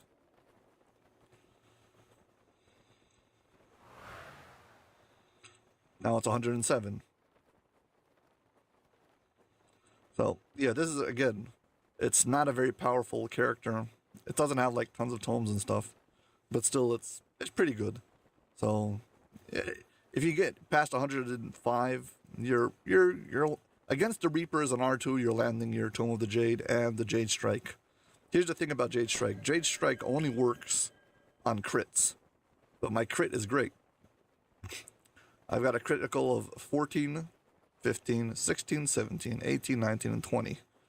So yeah, it's a 35% chance. So about 1 in 3, I'm going to be hitting my crit with this thing. So suddenly it's pretty consistent. I mean, you try Tomb of the Jade and if it's on timer, you go for Jade Strike and there's a very good chance you're going to hit Reapers. I also like using Legendary Rally because this is just another Harper pin every 30 seconds, which is very good on Reapers. because you don't want to get caught and locked down. So basically, out of the different settings, you know, you got to get your DCs over here, and the +6 stunning DCs, which is very important. And then you get all your stuff over here when you use your action boosts, okay, and whatever, this particular tactical DCs, etc., etc. This is the way I've optimized it to have like consistent things.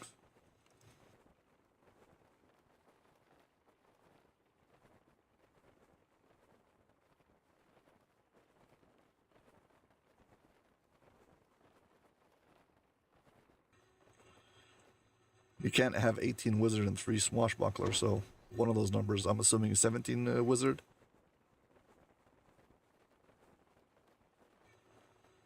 Yeah, okay, fine.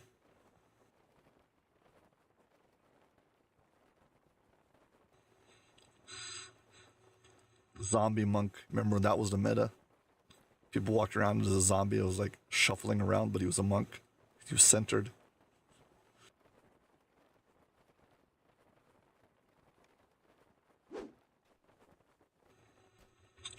Okay, any other builds you want to see?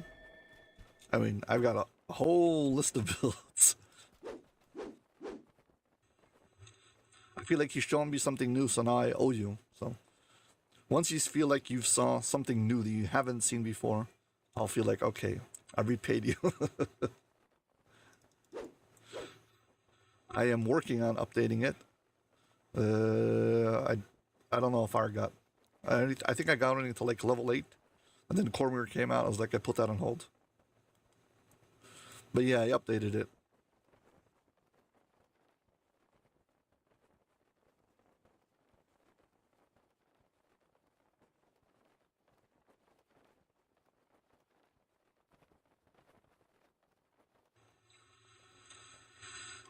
Okay. I'll show you another one. Here, I made a build with one goal. I want to have the craziest crit profile ever. So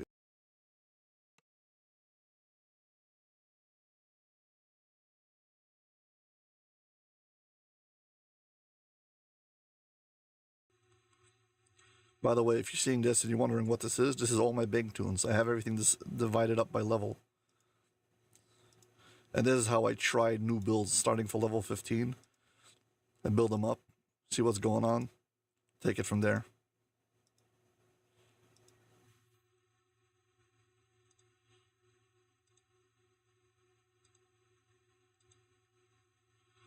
I'm sure there's a lot of people very angry that I have the character by this name and I barely play it.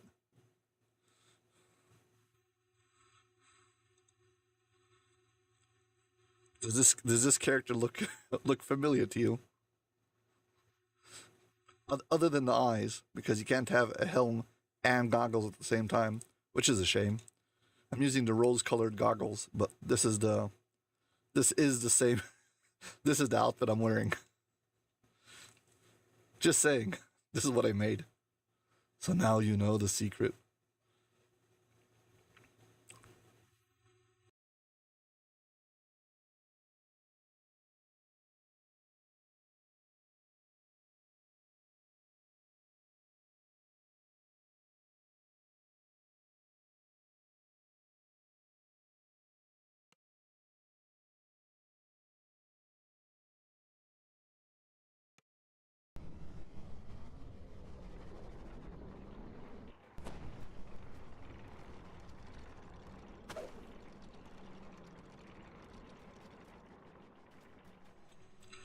This character is only level 16, so you can't see the full potential, but I'll explain it.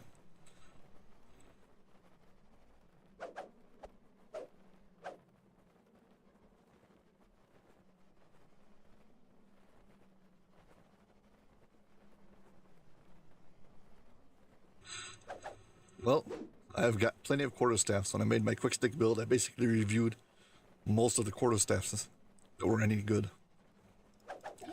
Okay, this character is called the Gem Guard build, and basically what it is you are a swashbuckling character. Okay.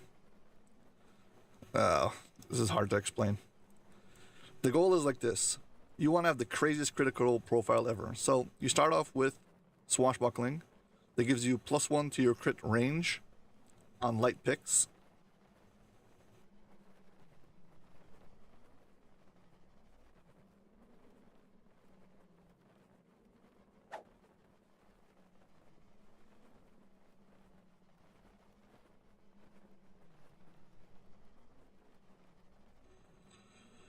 You get +1 to your crit range on your light picks, and then you get +2 to the crit multiplier from your tier 5 barbarian. So now, once you get whatever it's called, patience from Epic Destinies, it'll be a +7. 17, 18, 19, 20 times 7.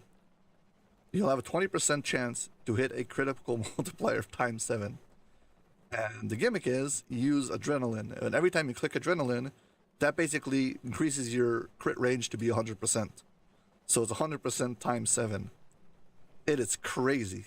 I use this build on Lamania to see if I could kill the, what's it called? Those Abishai casters and whatever it's called, legendary chronoscope. And it cut through them really fast. The tier 5 Ravager gives me the ability to the +2 crit multiplier. I can do the same thing with a fighter. What's it called? Whatever it's called. The Dragon Lord also has +2 crit multiplier. But that's not free to play. I was trying to go for a free to play version of the build. And the other thing is, once you rage over here, this just gives you healing all the time. So it's like a nice, you rage, you heal up, while you're damaging, +2 crit multiplier. So your light pick now goes from +4 to being +6 crit multiplier.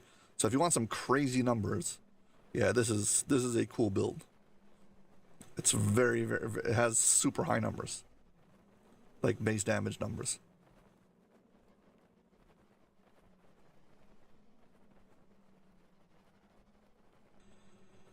I'm just trying to see how high I can get my critical multiplier to go. So this was one of my attempts.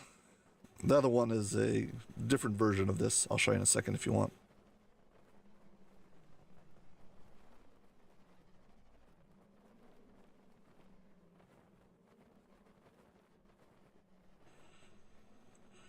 I think I took fighter just because of all the feats and stuff.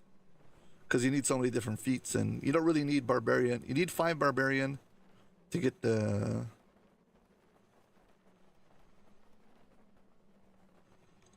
Do I have a wizard? I need to think. I do, but I don't think I have a good one. Let me see.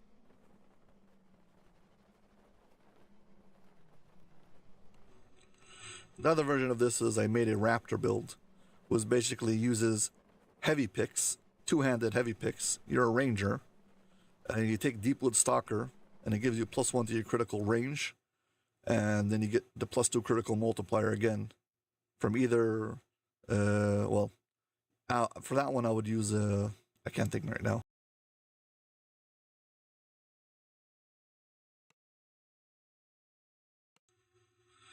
Yeah, 1 second, I'll show you. I think this is the one.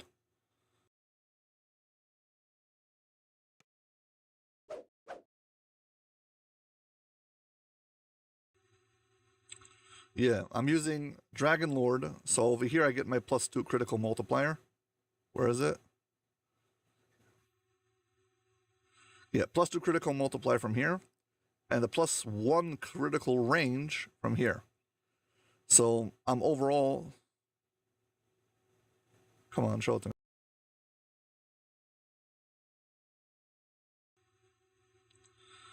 There you go. So it's 18, 19, 20. So it's a 15% chance times 6. Once I get the epic, it'll be times 7.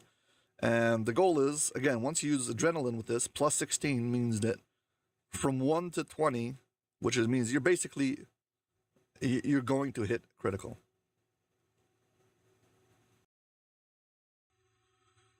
Yeah, so this is, if you want 2-weapon fighting, heavy pick, this is the way I did it. It needs to be at least 6 Dragon Lord and 12 Ranger, plus do whatever the heck you want. That's basically this version of the build. And the other one is, I show you the Gem Guard, this is called the Raptor build because it uses the roar from Dragon Lord. So you do this, you know, you scream and you stun things and you tear through them with your claws. So that's why this is the Raptor build. And the other one is the Gem Guard, the one with the like the shield and the light pick, whatever it is. So let's get back to Wizard. I really hope I showed you something that was interesting to you. But let's try to see if I can find a wizard for you.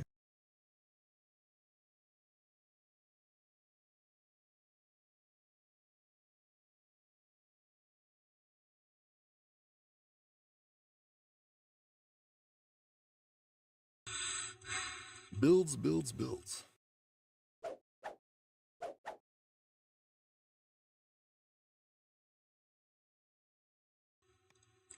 Yeah, so part of my long-term goal for making multiple builds is there's a lot of testing going in to see what actually works. And then once I've got the base down, I was like, okay, put it aside. A lot of these are just like placeholders as character. They collect all the gear, so I don't have to keep on farming different gear for different builds. I just have it all set up. I basically have most of the gear that I need for endgame.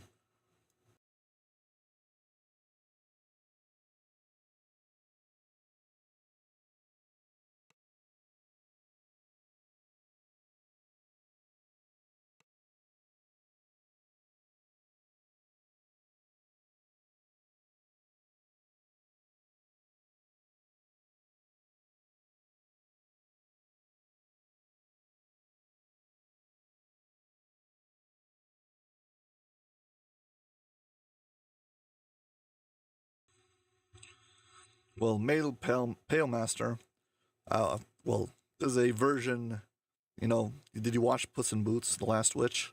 I wanted to make a character who was based off of death. So basically, it was a swashbuckling sickle build that has a broken critical range, who's basically like almost 50%.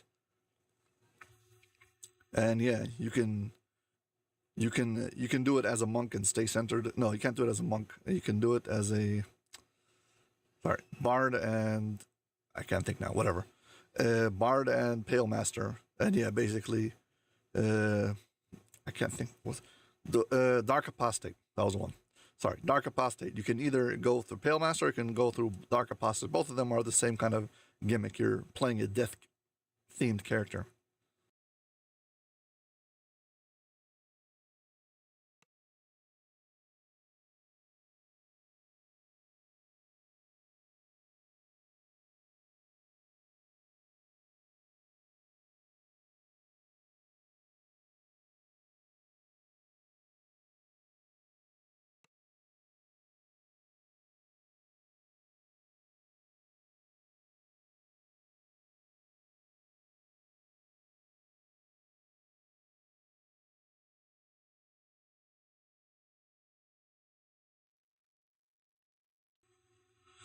I don't have any good ideas. I don't have any good builds that I can show you.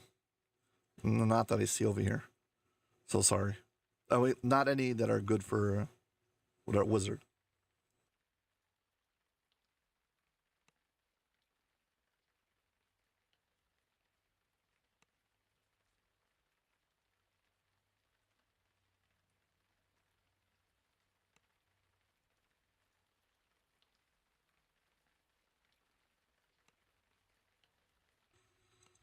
Well, if you insist.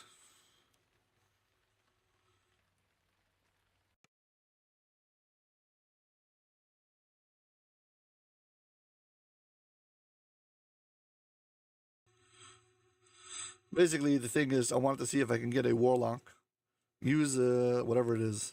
The I can't think now again. The chaos monster, whatever the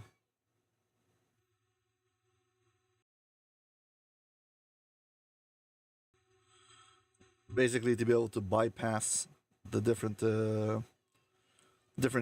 element type.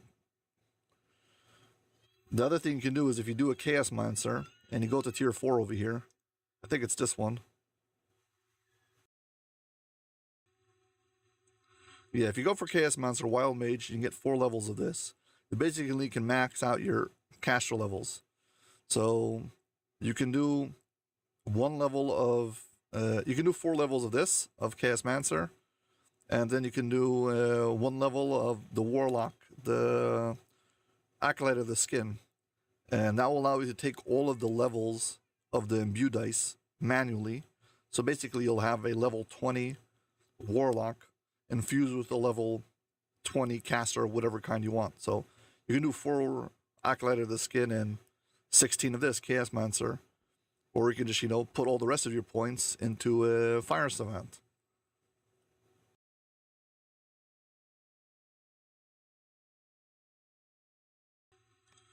Yes, I guess if you go Chaos Mancer and you go for the 16 Chaos Mancer and 4 Acolyte of the Skin, I can guess you can bypass fire easily, and you get max caster levels as a Warlock and max caster levels as a caster. That's the best I've got right now, sorry.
I don't know about Alchemist specifically.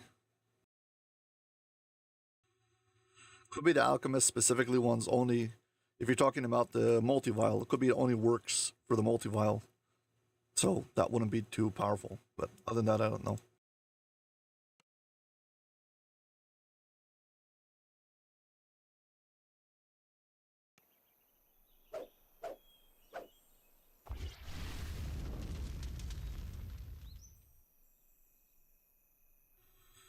Anyway, to fulfill my contract, I need to do a solo raid every day, so... Just kidding, I don't have to, but I want to.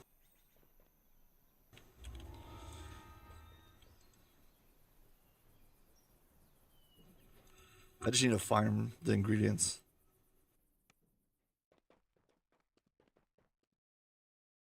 As Quisana fades away, a portal to the first challenge of the Shroud appears.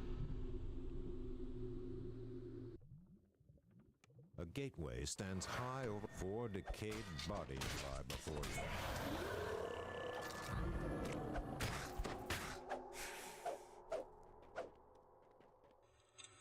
you. Again, you'd have to check if it works. I don't know. I haven't tested it yet.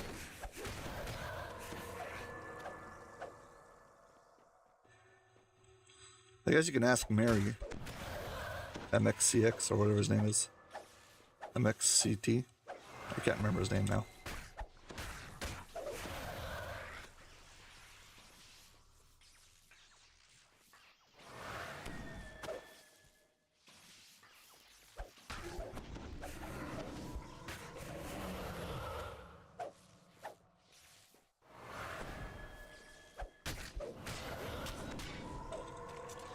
Actually, now that you mentioned it, I just remembered I do have a sorcerer.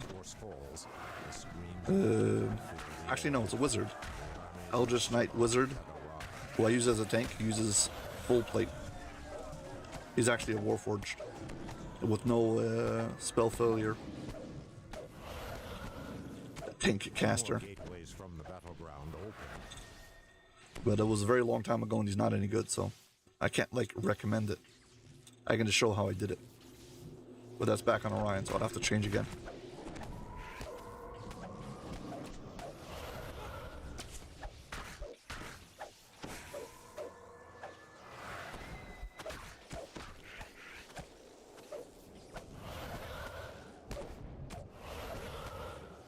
Horns and drums signal this battle has only just begun. I have to point out that if you're doing Artificer, You can always take the ability that allows you to turn yourself into a Warforged-like character, forgot what it's called, and use repair spells.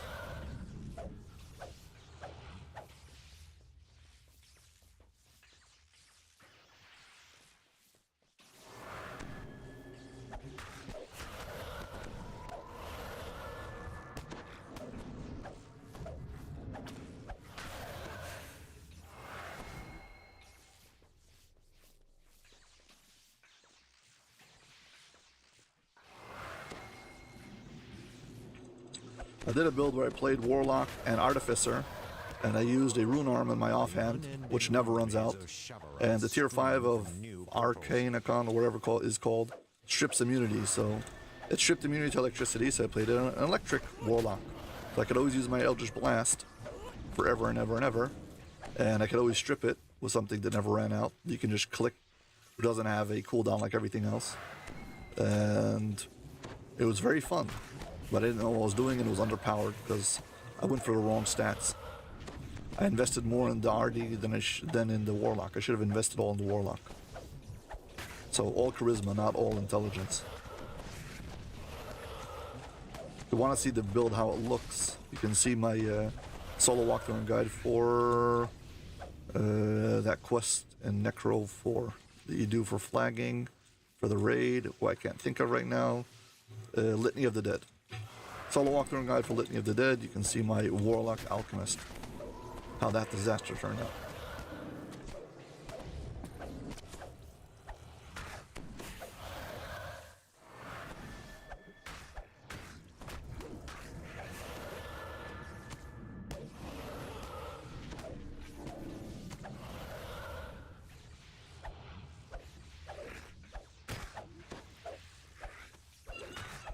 Yes, I was just using Warlock as my caster, and then using my, whatever it is, Rune Arm for immunity stripping, not for actual damage.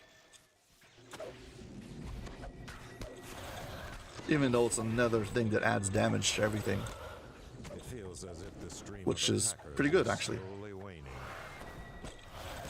Just another way to stack up damage on your blast. Probably take some other class who adds more imbue dice. Whichever that might be.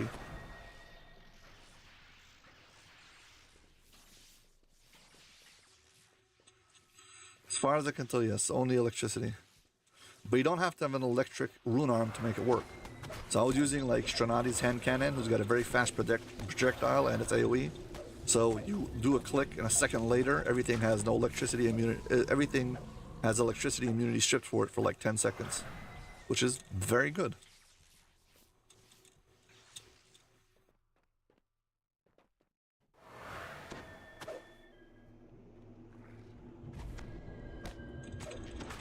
Yes, the Warlock was electric. Which is not my favorite, but whatever. The final portal shatters, and the barrier to the altar of the waning moons dissipates. Another eldritch device sits here. This one is distinctly different from the one in Meridia. If you want really bizarre builds, I've got those also. But they're not like casters or anything. The altar of the waning moons shimmers as it aligns the lunar bodies. You arrive in the hollow of a tree. White marble walls seem to grow from the lush green grass.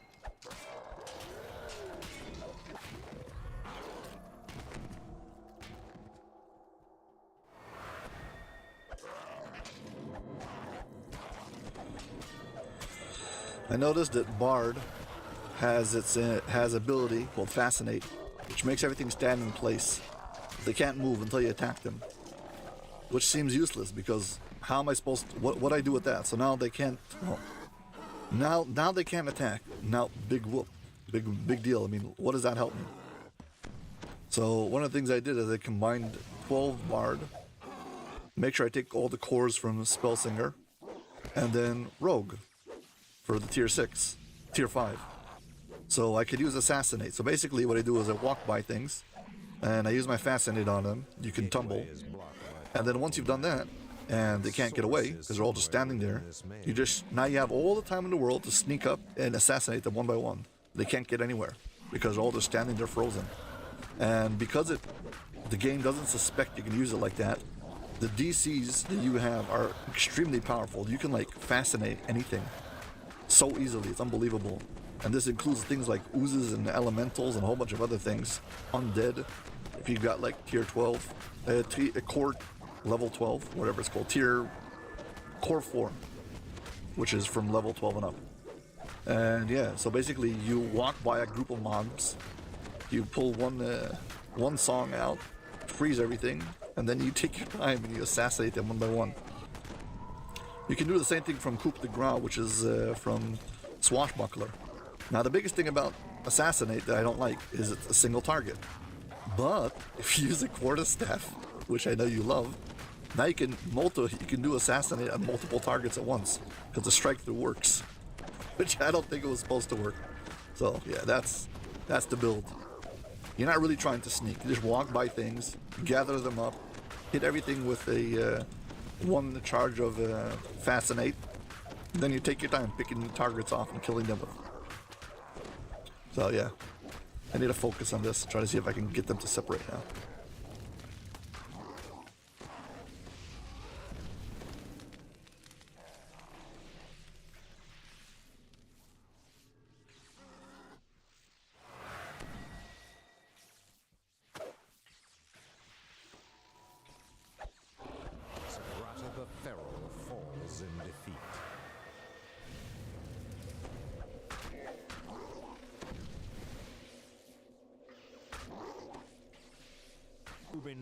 The Infernal, Anur-Shub, Sagrata the Pharaoh has come back for his revenge.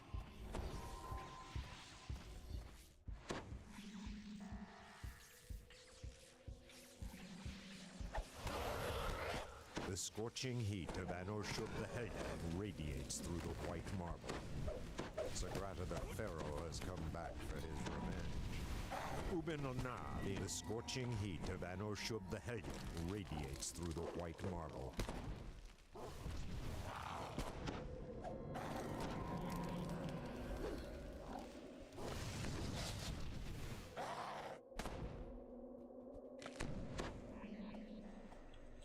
Okay, as long as they all follow me, it should be good. Once you separate them once, you can now kill them all individually. You don't have to have them separate again.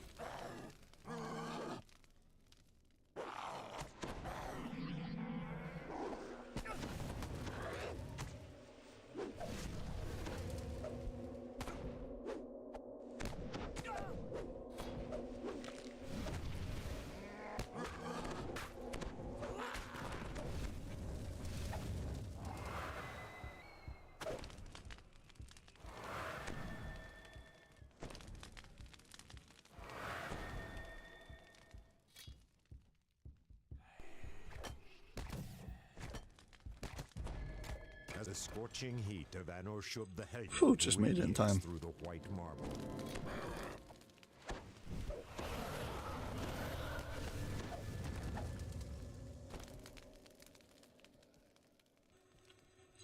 Yeah, I was working on trying to get a character leveled up on every server. But again, I don't play that much time, so I don't really have time for it.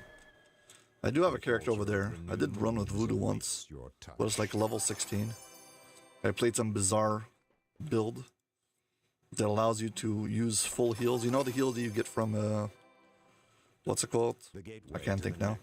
The heals you get from, I don't know, like, Follow the Sovereign Host. That's a single heal that fully heals you up. You know what I'm talking about? They're like 10,000 hit points twice. So those... I want to have as many charges of those as possible. So it was a bunch of Cleric. So you get the one from Radiant Savant, you get an extra one. Then it was a bunch, I got 3 charges from tier 5 of Bard, War Chanter, or whatever it is, I think that's its name.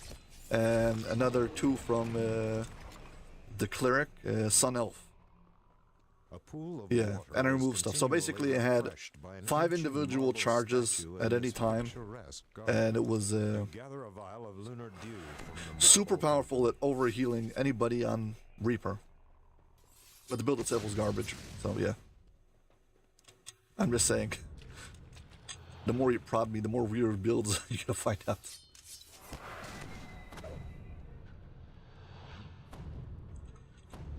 Yeah, but I couldn't use a Sacred Fist together with a Bard. The War Charter has 5 of them at tier... 3 of them at tier 5. So yeah, I could... You can't have both. But the one that comes from Radiant Servant is every 5 minutes. So every 5 minutes you get a full heal.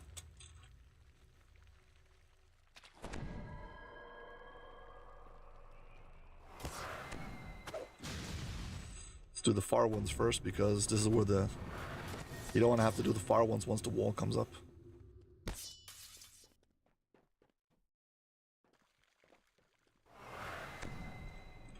Well, at least I got all the gates open. This is much better than having to do them. Well, I want to be able to do them and have to break all the crystals because I can't pick locks.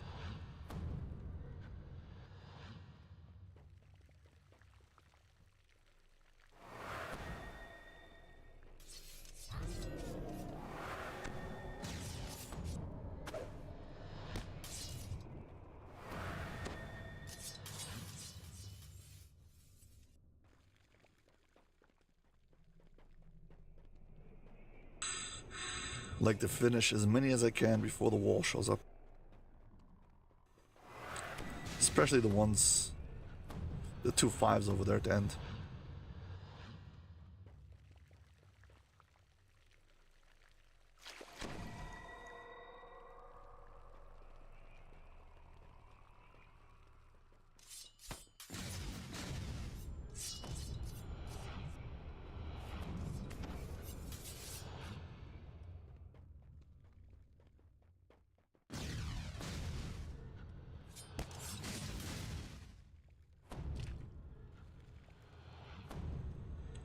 Why can't you do Warlock with Monk or Paladin? I mean, there are lawful Warlocks.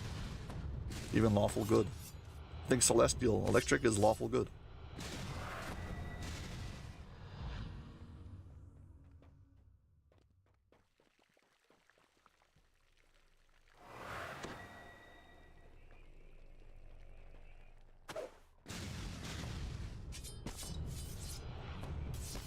Oh, you mean Acolyte of the Skin?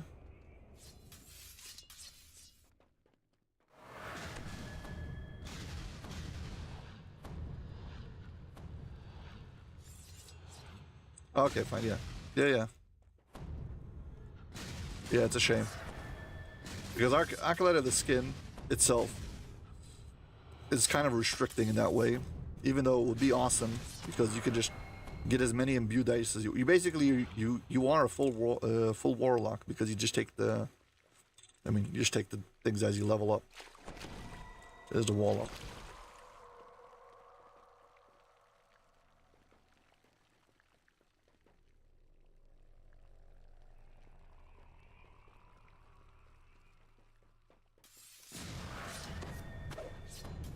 Don't see the wall up yet.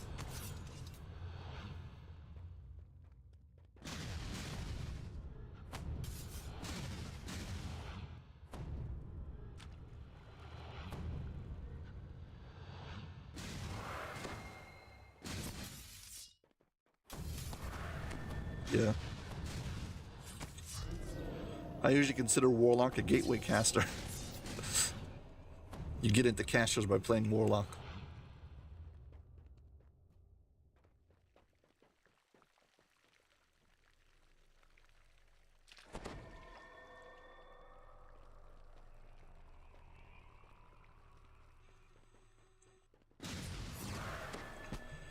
I played a pure Warlock once, Sonic Warlock.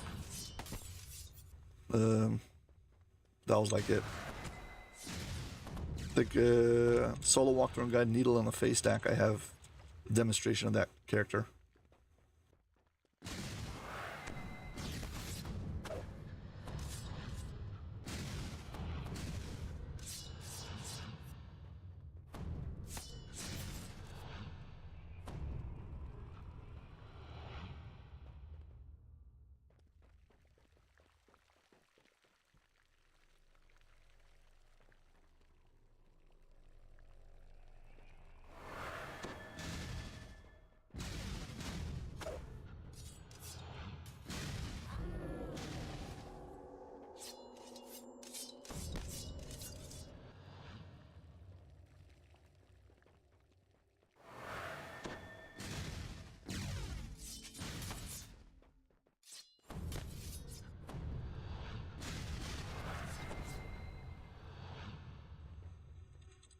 What stance do you use?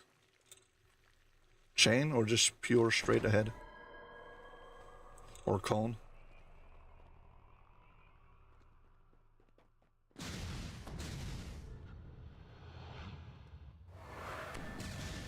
Yeah, chain. That is the kind that I like. Yeah, when I played it, it was seriously debuffed.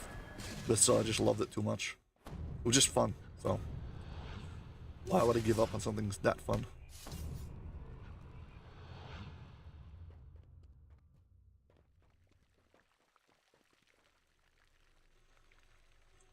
See the walls up.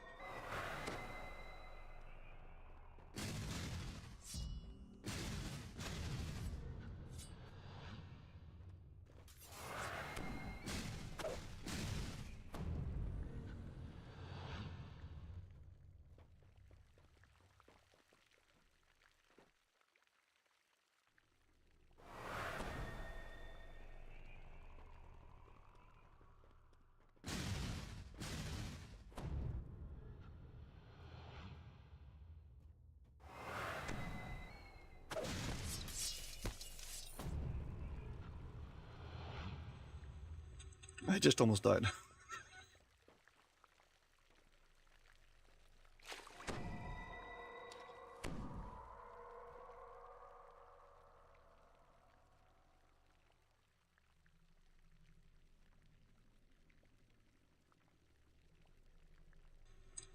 "17 Pale Master, Eldritch Knight, level build, Swash, greater color spray from favorite." Are you gonna play it as? What's the point of playing a Swashbuckler if you're not gonna use the weapon as your main damage source? Or are you just using it to debuff?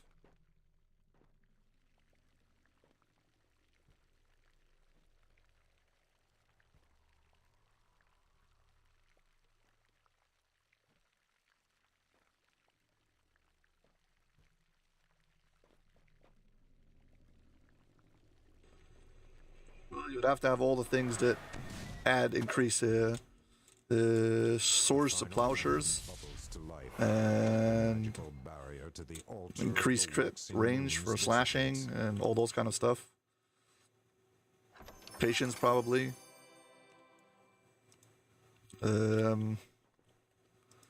Not sure what shroud I would use.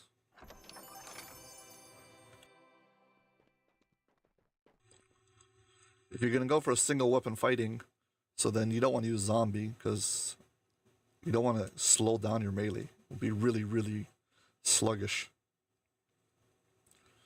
So probably either Wraith or Lich. Not sure which race I would use.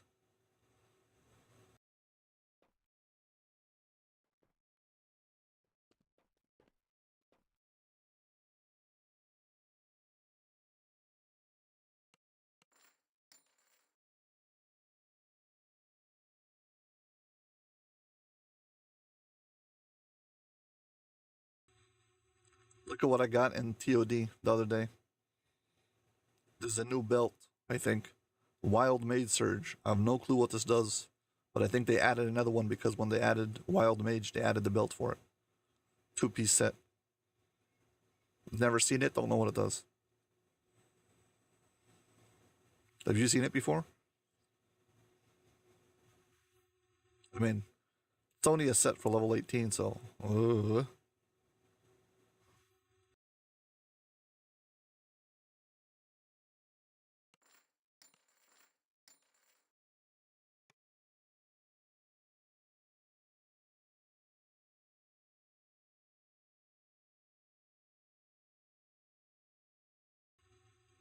I was running Tower of Despair on Elite, and I pulled this item, this Cormor's belt, or whatever it's called. It's a belt that's supposed to be a 2-part set for Wild Mage. And I think it's new. I have no idea. I've never used it. I don't know what it does. It's got a Wild Mage Surge for 15 minutes. Well, again, I don't know what it does.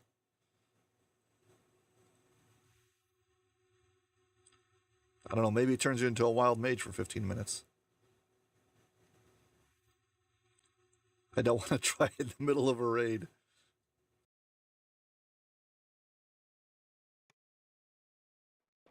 The portal to the challenge of the full moons shimmers into existence. A small devil scouting force has beaten you to this ancient Colosseum. They must be destroyed.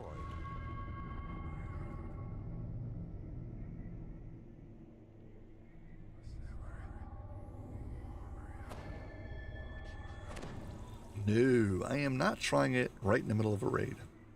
Thank you.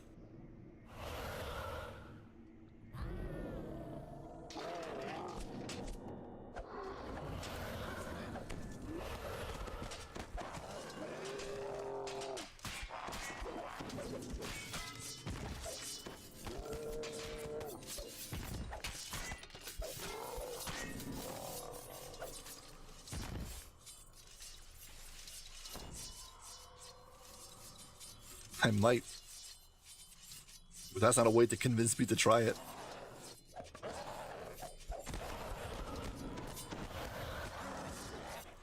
Tell me it might spawn another chest with more shroud ingredients. Now you're talking.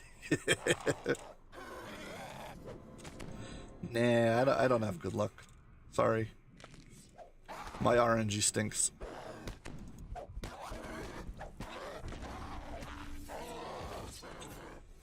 Anytime there's RNG, I assume I'm not going to get what I want. But I'm still like bad habits. I'm used to having terrible, whatever it is, success with this. Pit fiend Eretricus enters the Colosseum.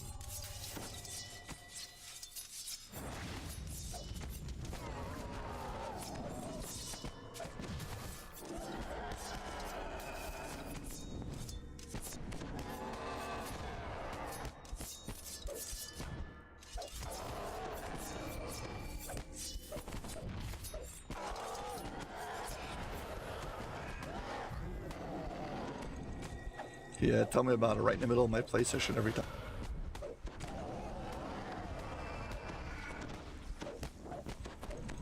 I hope I finish a raid before that.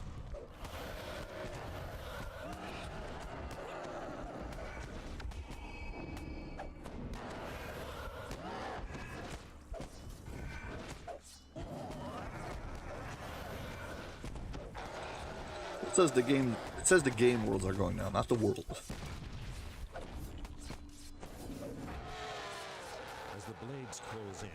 If you're gonna say the world's going down in 3 hours, you have to have a sign, look like it crazy, and stand in the street corner and scream it.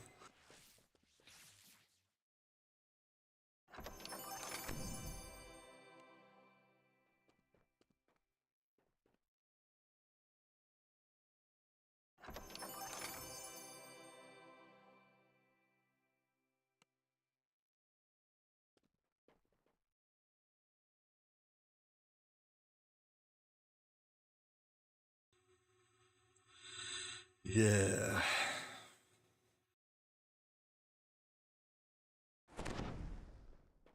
Quisana's voice echoes through the veil. The trip to the Lost Moon will be traumatic. Do not abandon your quest yet. Trust in the Shroud. What is this? Why am I here? I should be on Chavroth. What is this trickery? Eretricus roars at his imprisonment. You have done this. You and You those pitiful Eladrin. Eladrin. My wrath will burn all of Zendrick.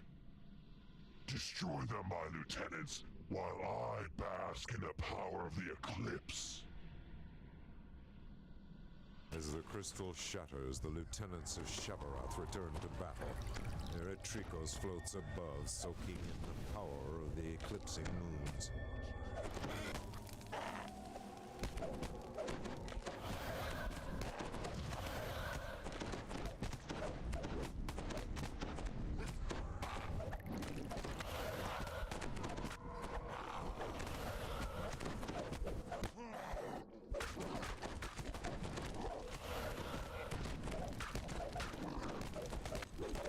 I want to make sure they're all in a massive negative so nobody can hear the way out.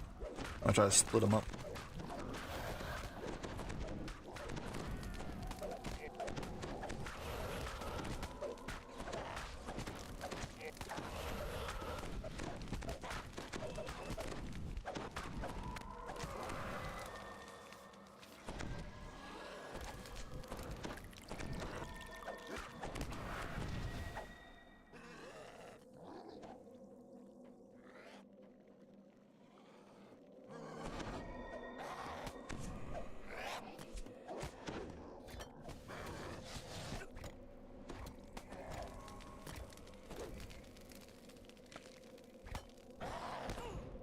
Adunnak the Leviathan lets loose a painful roar of death.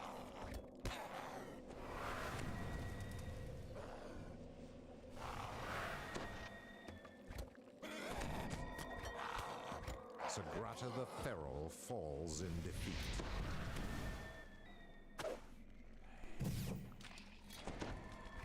Anurshub the Hell. As the final lieutenant dies, Eretrikos falls from his position of power. Now you will all feel my unbridled wrath.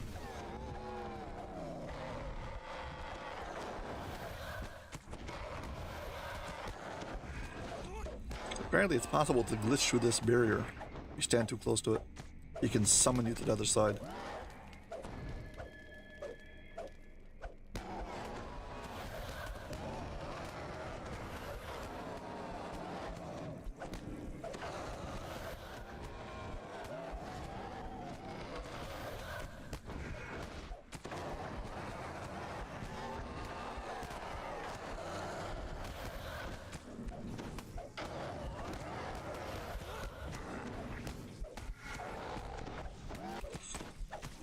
I suspected eventually I'll get into Reapers, but because I play so much solo, and Reaper is really hostile towards solo players, it's kind of, I don't know. Why would I do it to myself?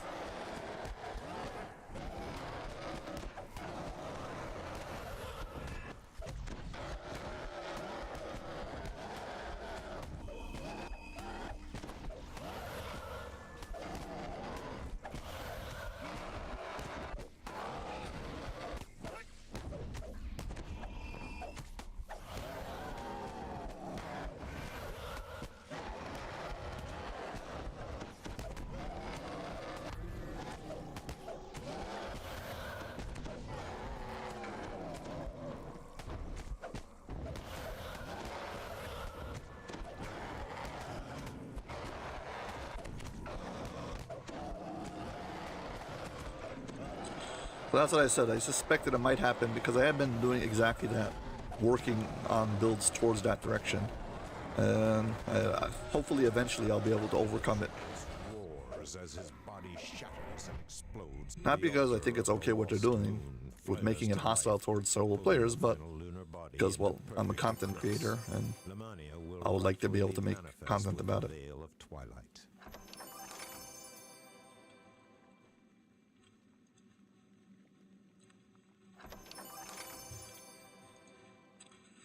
Yeah, heal amp.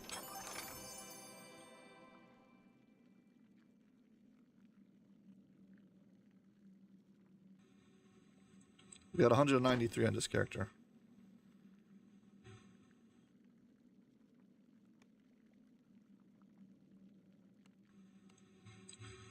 $30 minutes and 40 seconds. That wasn't bad at all.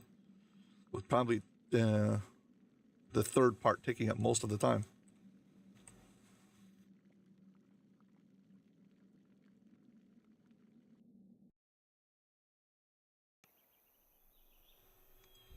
You just put your finger on the problem. You need other players to help you. Most importantly, don't forget to turn in your raid.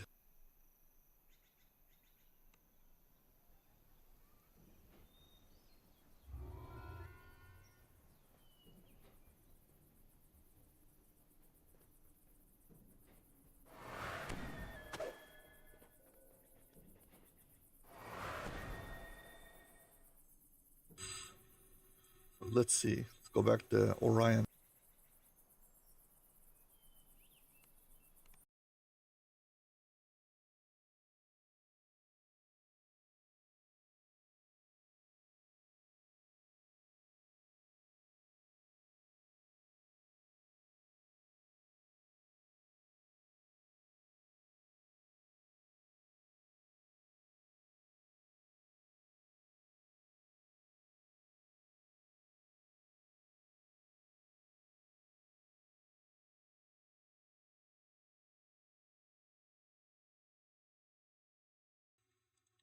Here's the main problem with Reaper, is the thing that I can't stand is the time that you can get wasted.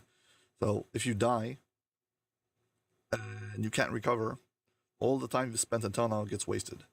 And one of the things I really hate about Reapers, they don't let you re-enter. So if you mess up, you get punished, which is something I really can't stand. So that is really one of my biggest gripes about Reaper.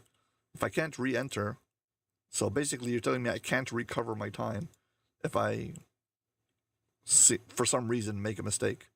And that's the thing that makes me go crazy. I can't do it. If I spend half an hour on a quest and I die in the end fight and I don't have a way to recover, so like, okay, so use shards, use a cake, or waste a half an hour and start all over again. I'm just not going to do that. So if I have the option to re-enter or recover my time, that's one thing. Or if you have a second player who can help you out, etc., etc. But as long as I'm like, whatever happens, and if something goes bad, all my time gets lost. Just a waste of time. I can't do it.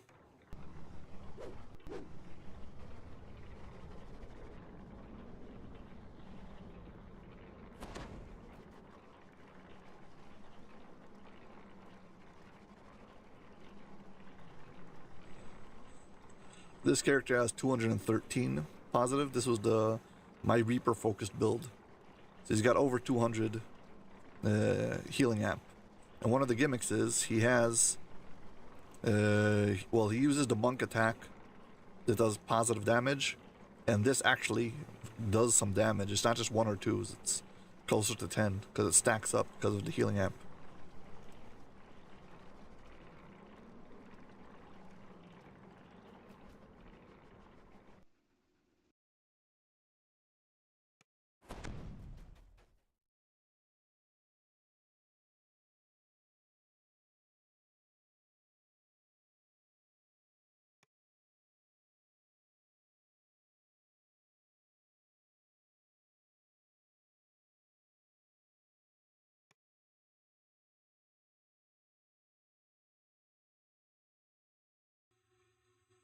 One second.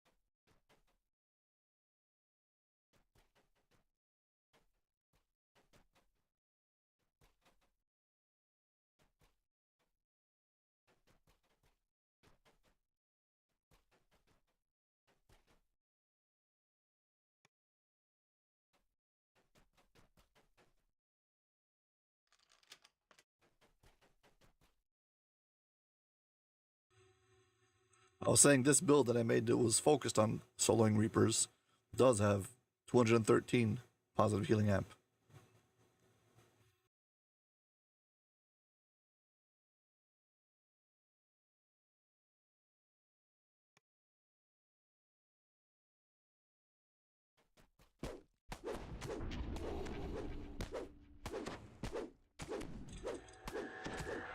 See the attacks that I'm doing from the monk ability also gives me a bunch of healing because of the healing amp.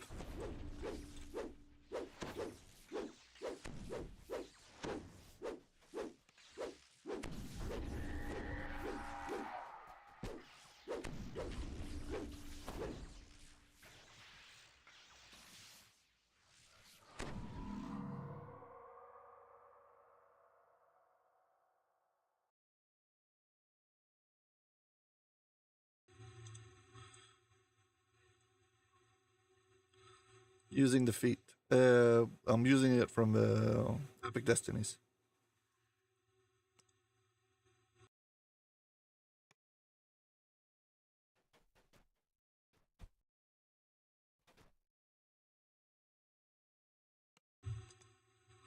Again, after all the gear Tetris I had to go through, I found out finally how to do it.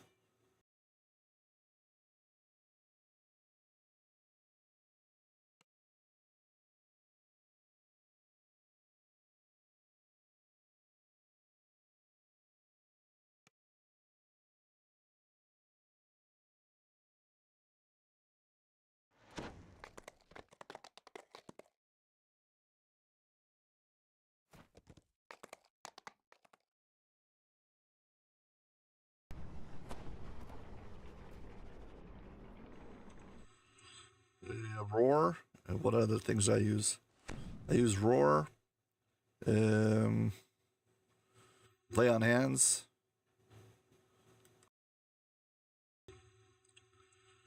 Divine Righteousness for temporary hit points.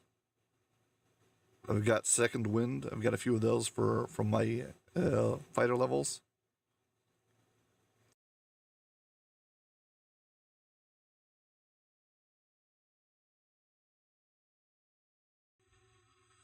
Overall, out of these, probably the Monty build is the simplest, more straightforward, non-convoluted build. It's a strength-focused build. Just pickups everything. It's immune to everything. Does great DPS. Has great healing. Doesn't run out. Doesn't get tired. Just keeps on playing. Chops through single targets, multi-targets.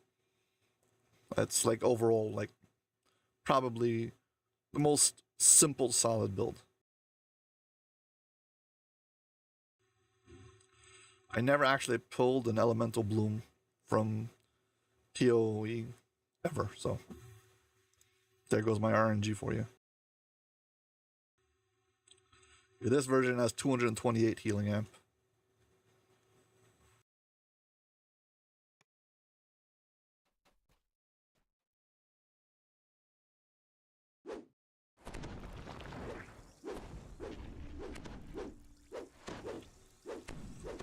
Also, Jade Strike, by the way, causes makes your target take tons of damage, which is another thing for damaging very fast.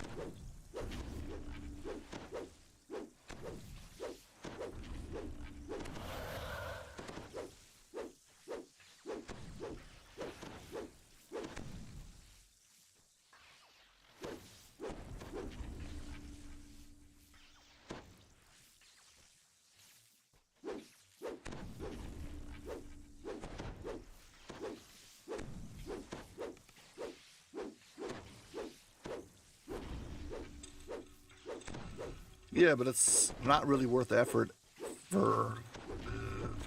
I mean, I'm only doing endgame ones right now. I mean, I don't know if I can even... I mean, can I level 34 character go into Reapers and Giant Hold?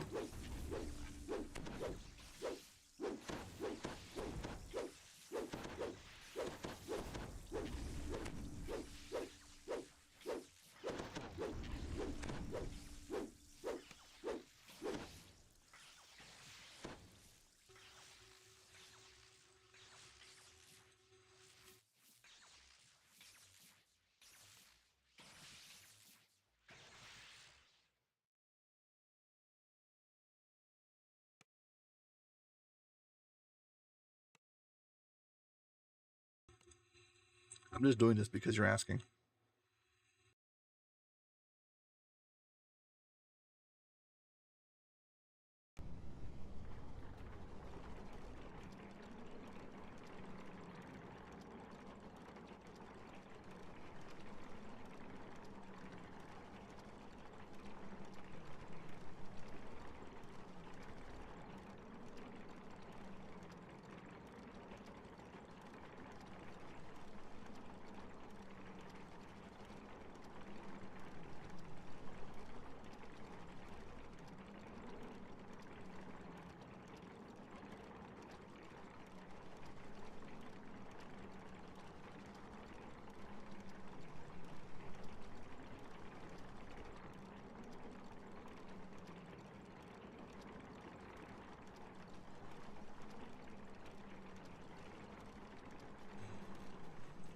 Yeah, I'll go to House J and do the mount this chain. Let's see how that works.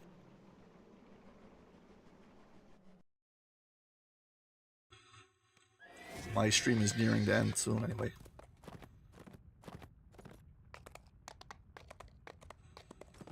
You mean to solo? There's more questy where you need a hireling.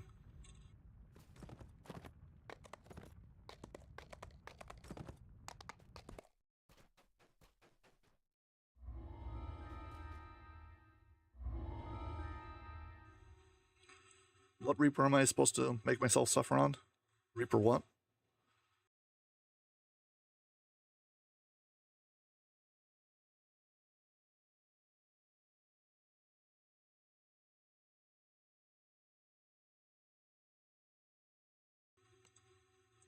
Here you go.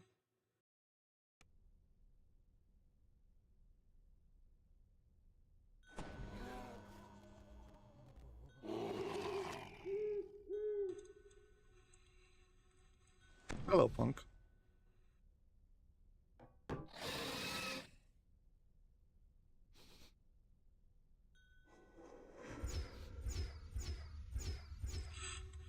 Some of you, it's so late you're still up all night. Some of you, it's so early you're getting up already.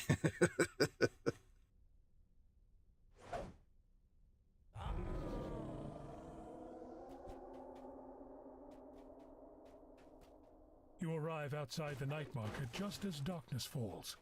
You should discuss your mission with your companion from the 12. You've been told the Disciples of Rage are planning some kind of attack on the city. The guards or the local shopkeepers may be able to tell you where to find them. You climb up onto the roof, only to find that you've disturbed a group of armed halflings. They gape at you with astonishment, and then reach for their weapons.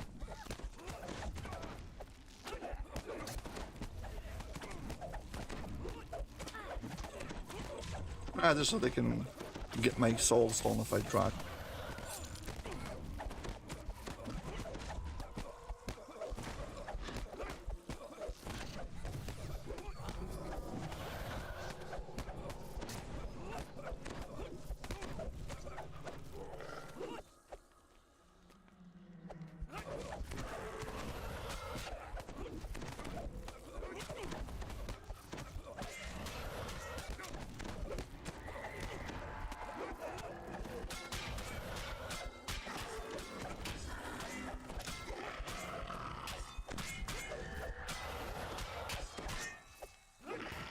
This is an exquisitely crafted throne. Not at all what you'd expect to find in the hands of a halfling gangster.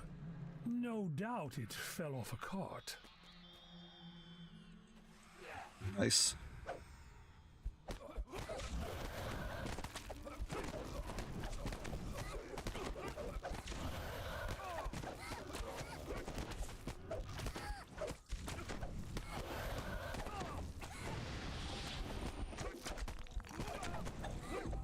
Yeah, my main finally has more than 20.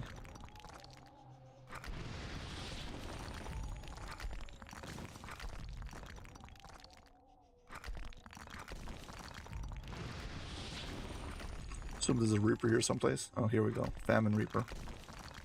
Here's when I die.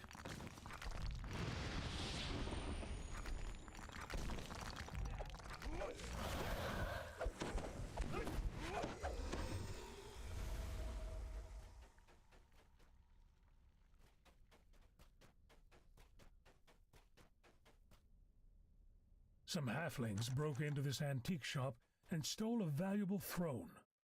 Perhaps you can find it while you're searching the area. The antique dealer is delighted to have the stolen throne back. As I said before, my main concern is when things go wrong, do I waste all the time that I spent up until now? And that is something that you haven't addressed yet. The manager of the night market stands nearby, peering up at the evening sky. Oh, you're for the night market, are you? It's just about time for me to open up. Please, do me the honor of lighting the street lamps. That always marks the official opening of the night market. Oh, this is the best part of the day, don't you think?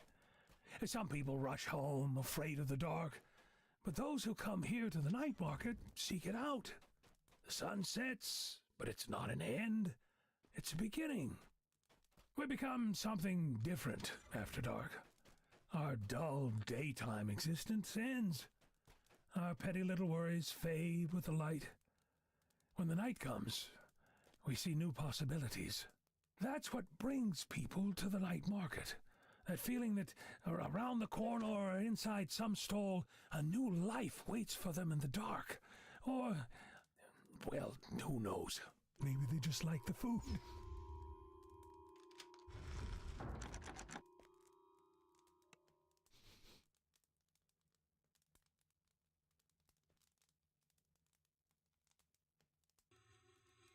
It's annoying when these hirelings become brain dead.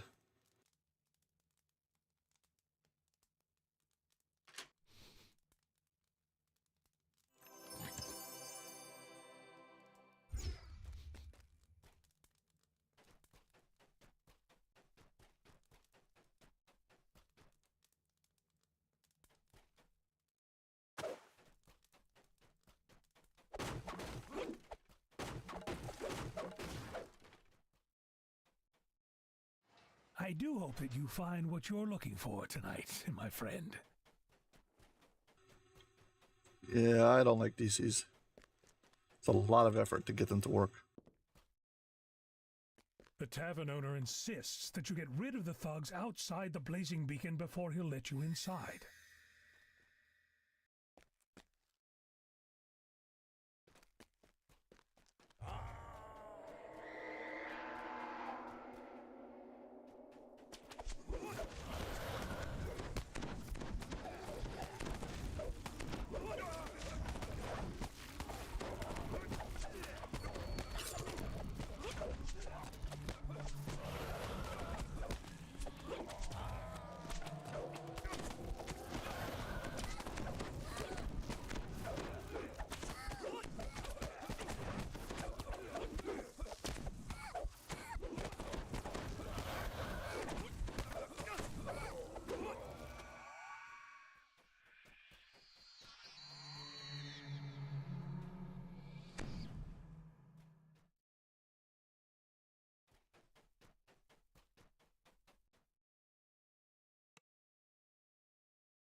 The front door to the blazing beacon has been securely barred from the other side. You won't be getting in this way.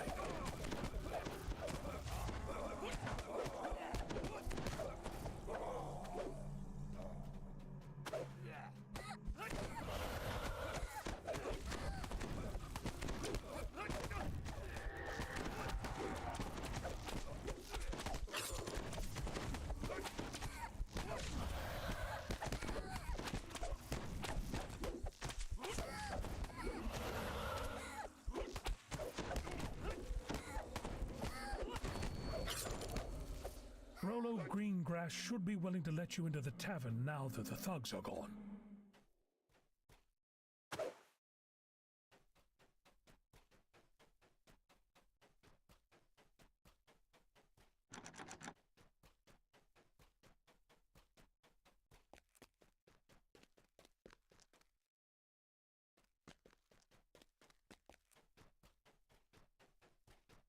Rolo agrees to let you into the tavern's side entrance.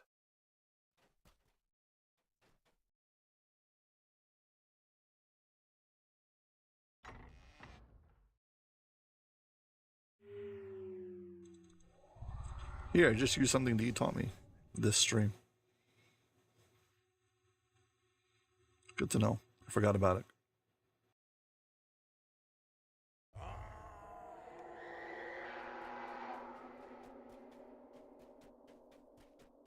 Figures wearing fearsome masks guard the tavern interior. These must be the disciples of Rage.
Thing I like about this build is it can't be tripped. So these red things, whatever they're called, red salads, at least they're not as scary.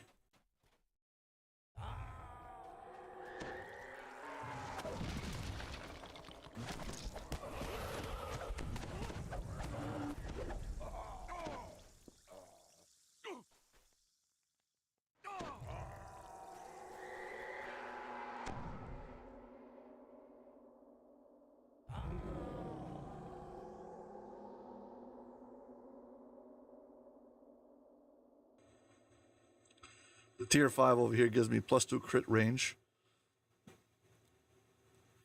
So now my weapon is a 13 to 20, so that's a 40% crit range times 4. Okay, so crit range is on point. And I get uncanny balance. That means immune to slippery surfaces and no knocking over. And this also heals me when I kill things.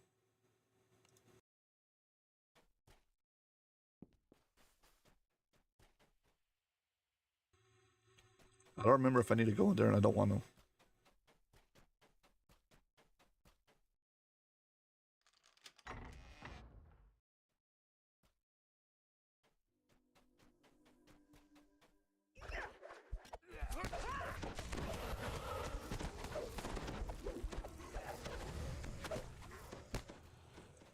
The Reaper and the Carnage Reaper.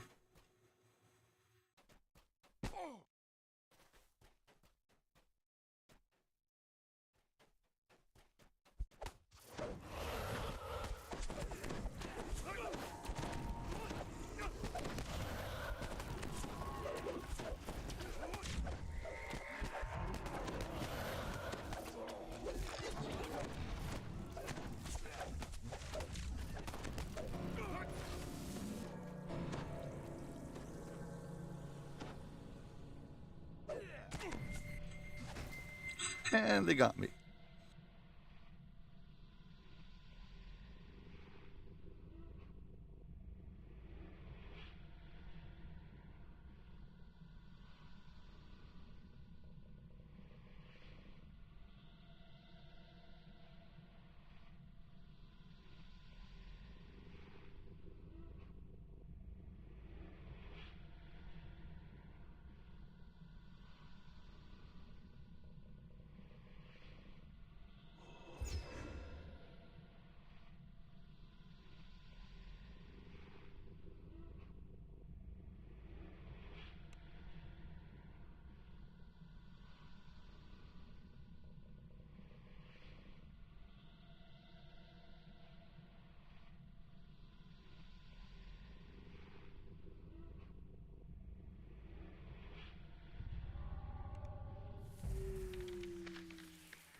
I have to shift my mindset.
you're not getting sick from all the strafing.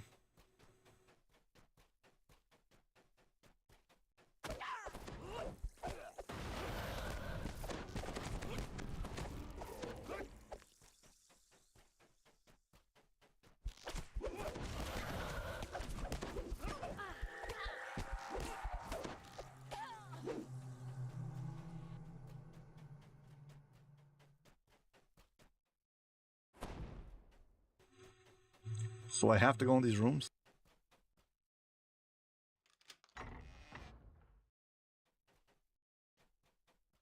You struggle to understand what you're seeing. A nearby cultist intones, "Arise, Rats. arise and be changed. A new form for a new age."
Hello.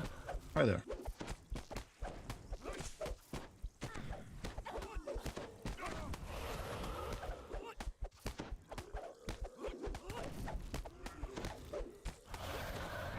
That strange creature was once one of the cultists.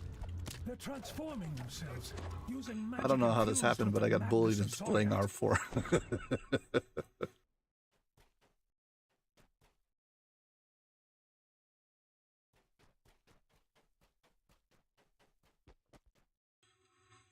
I'm just kidding.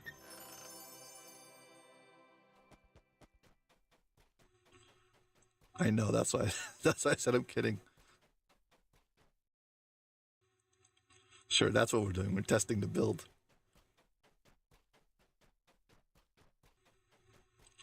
Do I have to go into this room? I don't remember this chain very good. And while I don't mind exploring, I don't want to have to explore on R4. Hey. Hi, Death Drummer.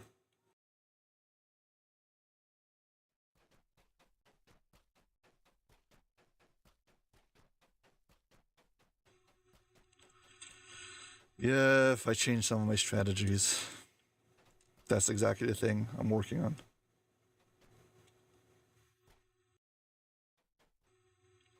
It's fine. As long as you're not angry if I mispronunciate your name. Oh, thanks for the follow.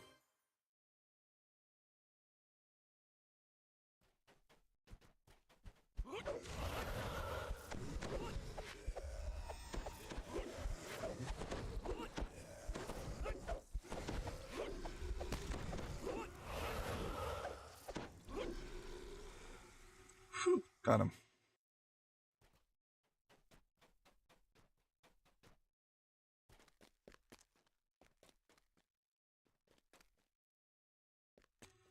The manager of the Here's night where I'm market gonna die stands for on sure. a terrace overlooking the harbor, surrounded by cultists. Ah, you found us. Good, you're just in time. It should happen any moment now. You must stop the cultists before they can carry out their plan.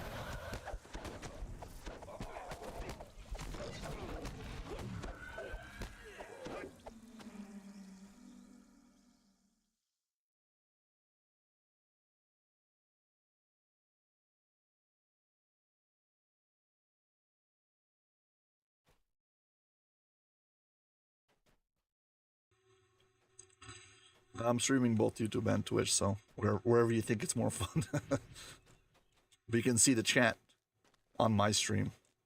So.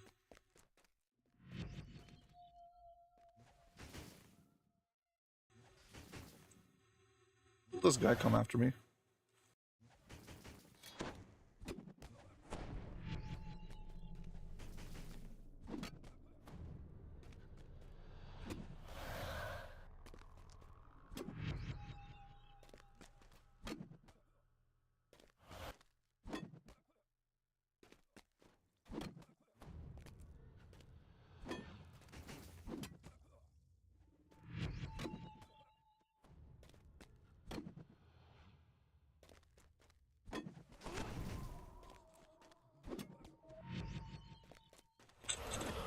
Oh, also I forgot to mention that this build of Barbarian and what's it called? Bard has evasion, because why not?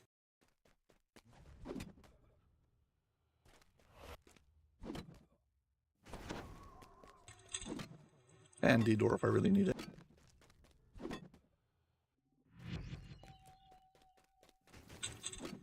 Yes, this is a Barbarian.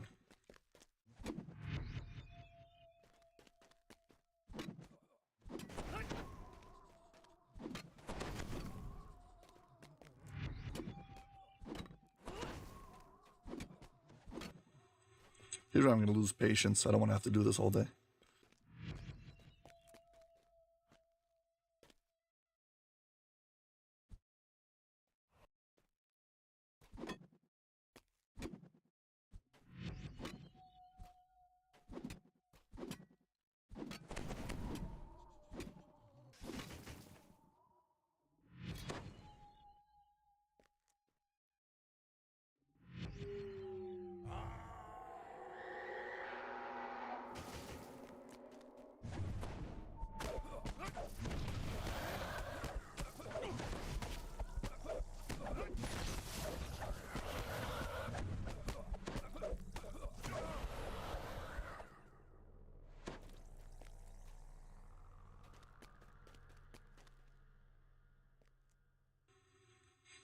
Yeah, that's because your DM didn't want to have to bother with it.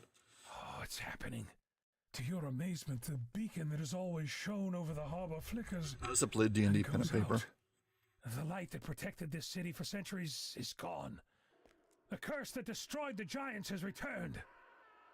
You hear the cries of an angry mob in the distance. A riot has broken out on the streets of the city. Do you hear that? That's the sound of the future. That is the sound of the Age of Rage.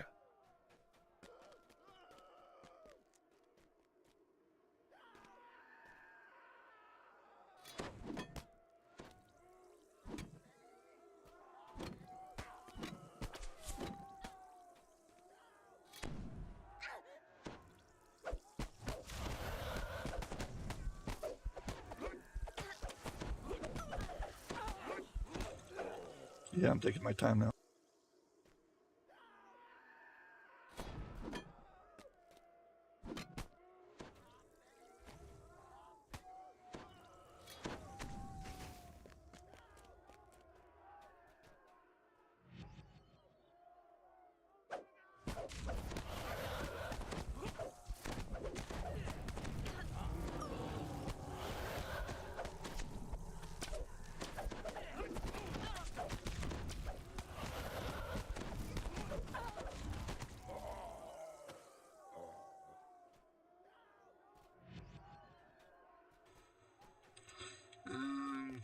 That is debatable. For me, it's too stressful.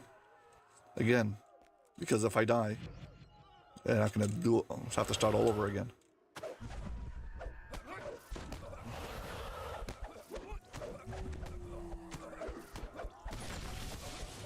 It's kind of like hardcore with my time, which is something I can't stand.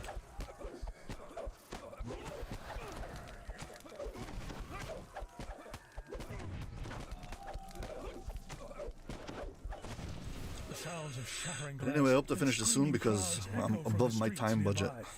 You need to alert the Stormreach Guard right away. They're the only ones who can end the riots.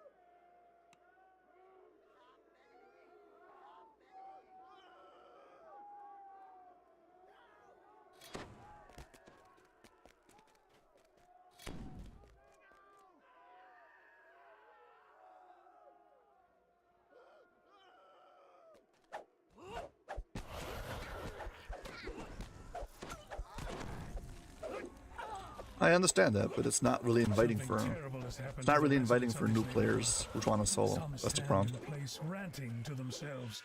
Others lash out I'm well aware of the savagely at fact anyone that who once I comes get close. past it, I'll be able to do it, and that's why the fact that somebody wants to watch it, I'm using as an excuse to do it. So I appreciate your encouragement. I'm taking advantage of the opportunity and going for it. The Mind Flayer uses his psionic powers to pacify the enraged residents in and around the restaurant.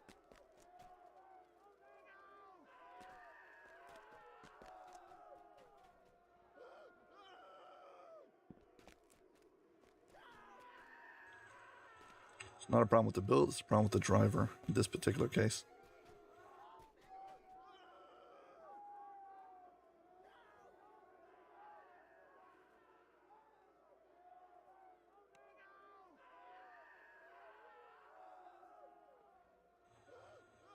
Yeah, I still haven't gotten to my 5K for the strength tome, so still only a +2 strength tome, that's all I've got.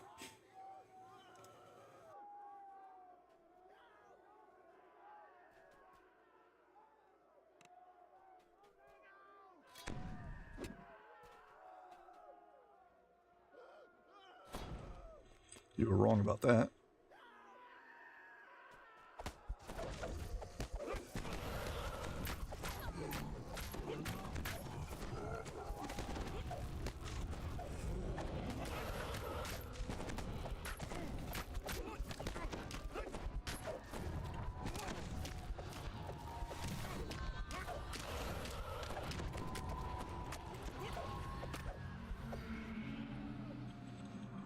As long as you don't get sick of this headache-inducing gameplay.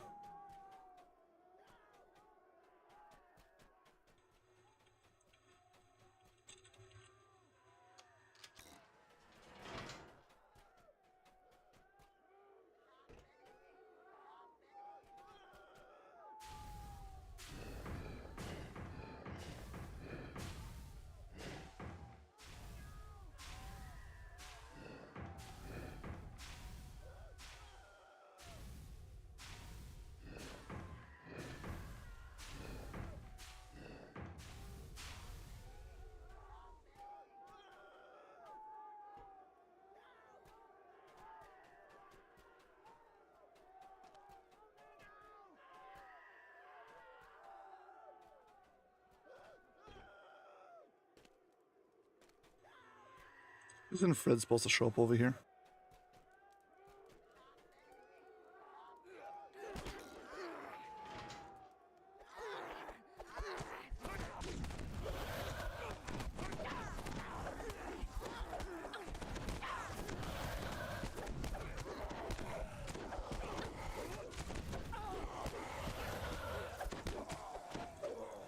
Yeah, that's how I get killed. I'm like, yeah, everything's fine. Next thing you know, your room's on fire.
See, you've got a slotted gem over here, facet, psionic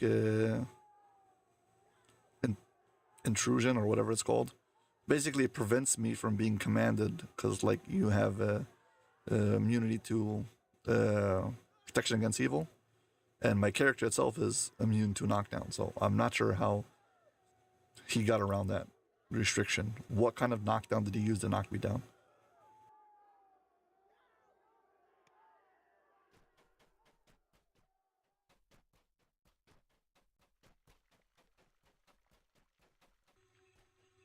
I'm immune to trip and knockdown, and even the spell I should be immune to. Well, if you're enjoying this, please hit like and subscribe. There's a shrine here, and I'm obligated by law to tell you to hit like and subscribe. Contractual obligation. No DC, it's just pure immunity. There's some other kinds of things who knock you over who are not really part of the roster, but I'm not sure which one it is. Because there's a spell who can knock you over, and the other option is anything with slippery surfaces or knockdown or whatever it is. So I'm not sure how it happened.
The guard on duty seems to be suffering from the same madness that affected the people in the night market. Well, good luck with that. Ring the bell to summon the guards inside. You ring the bell, the doors fly open and guards rush out. For a moment you're sure you found help. But then you notice the fury in their eyes and the anger in their voices. The enraged guards attack.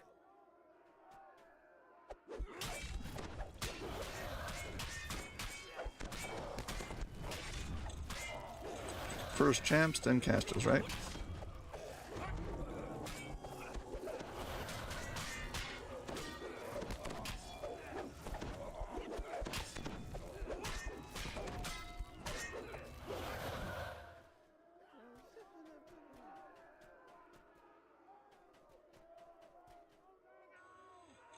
Still, you go for that first.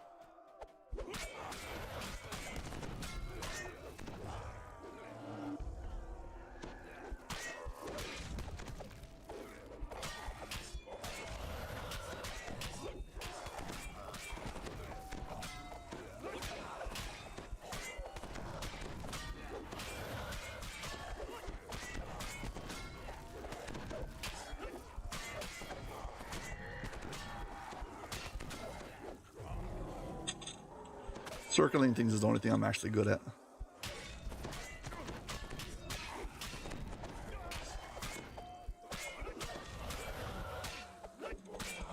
I redo my gear to make it better for Reaper if I want to do Reapers.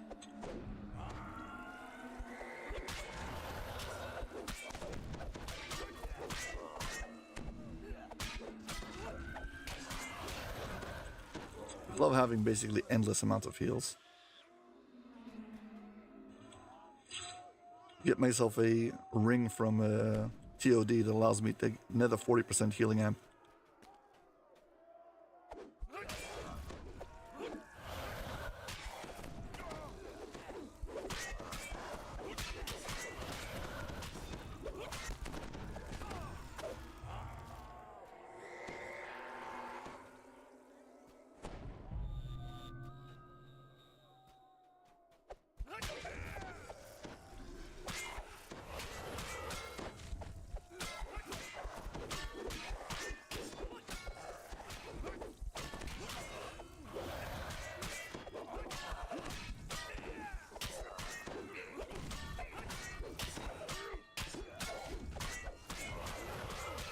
I have a problem inherently with tank builds, is that I've played so many characters with evasion, I'm not used to being afraid of casters.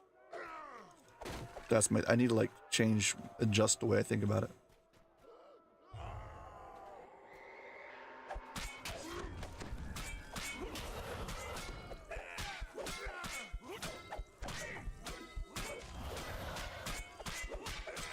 I believe I can do anything, just the thing is the transition from one thing to the other is hard.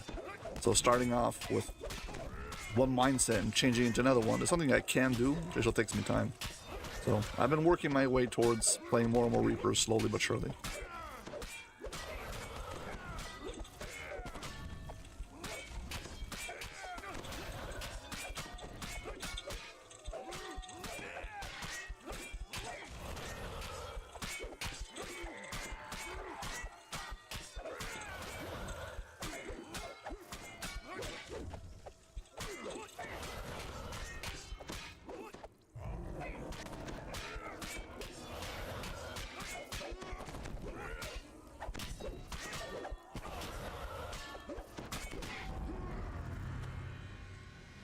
Well, I hope you're proud of yourself. That was the first time I've ever soloed R4, ever, on anything. It was the first life character. It's all your fault.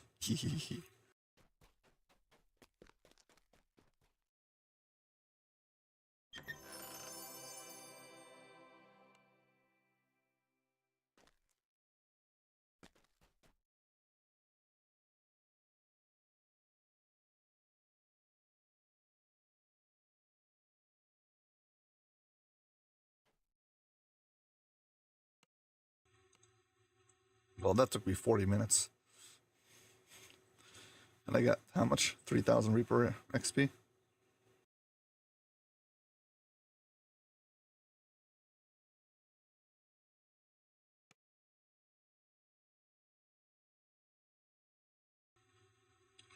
$3,638 Reaper XP, and I just got 3 Reaper points at once. No, I just went up 1 Reaper point, I'm kidding.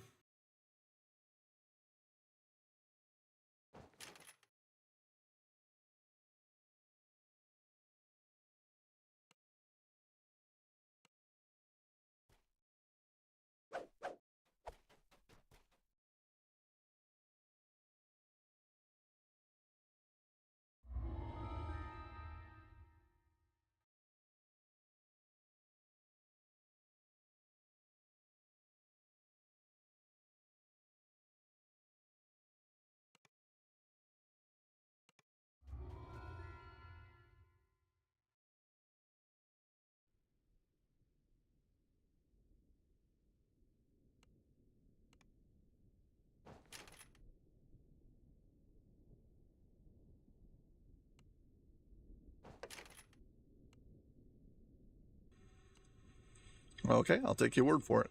Again,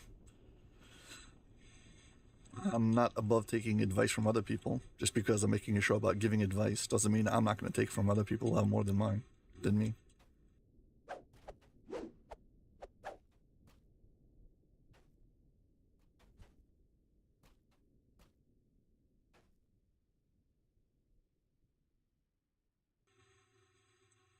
Nope.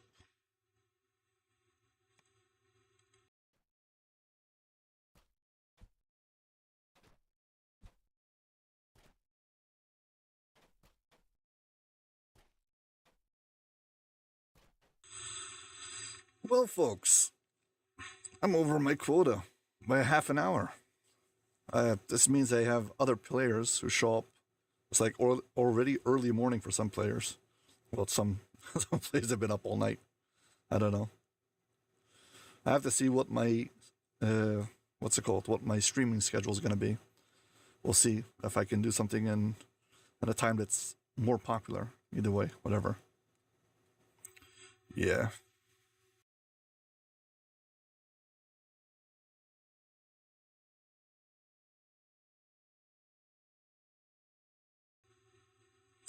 Yeah, on my main I have the extra 100 points. When I did solo Curse of Strahd, I don't know, a few years ago. So I had to go. I did Reapers just to get to the 21 points. So I'd have the extra 100 points because I needed every like hit point I could possibly get. When the camp was level 30, I was like, I was desperately in need of it. So I had a reason to grind for it, even though I hated the journey. So whatever. At least I got Curse of Strahd, so the important thing was achieved.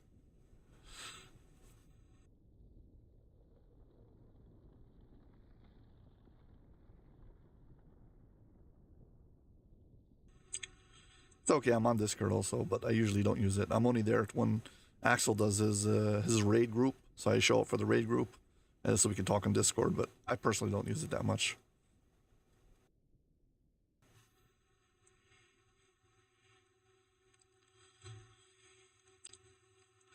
Well, this is probably the most consecutive viewers I've had since I started, a total of 3 days ago, which is 5 on YouTube and 5 on Twitch, which is very nice. So I want to say thank you to everybody who's coming to my show.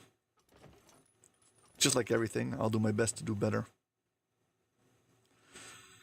Yeah. Raid on High Reaper.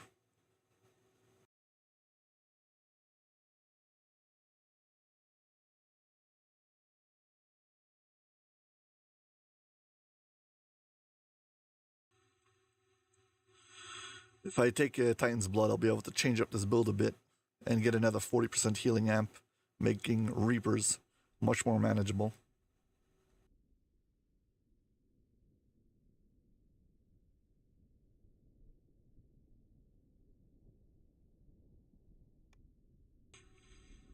Again, you say it's Sufi, right?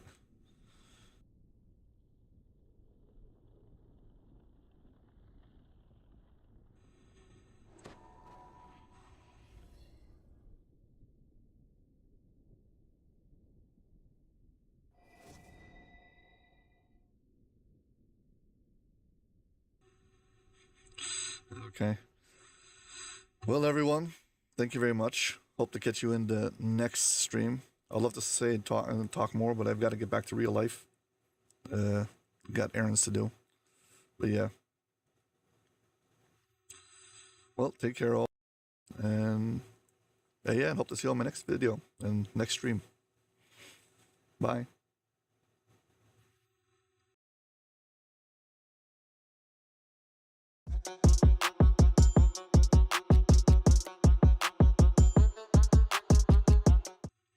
Tomorrow, hopefully at the same time. Not promising. But I'm trying to, if I can stream, I'll be streaming. Well, at the same time around it. I'll try to see. But yeah. So, hope to catch up with you guys then. I don't have a schedule yet, but I'm working on it. So I'll see how it goes. Take care. Again. Bye.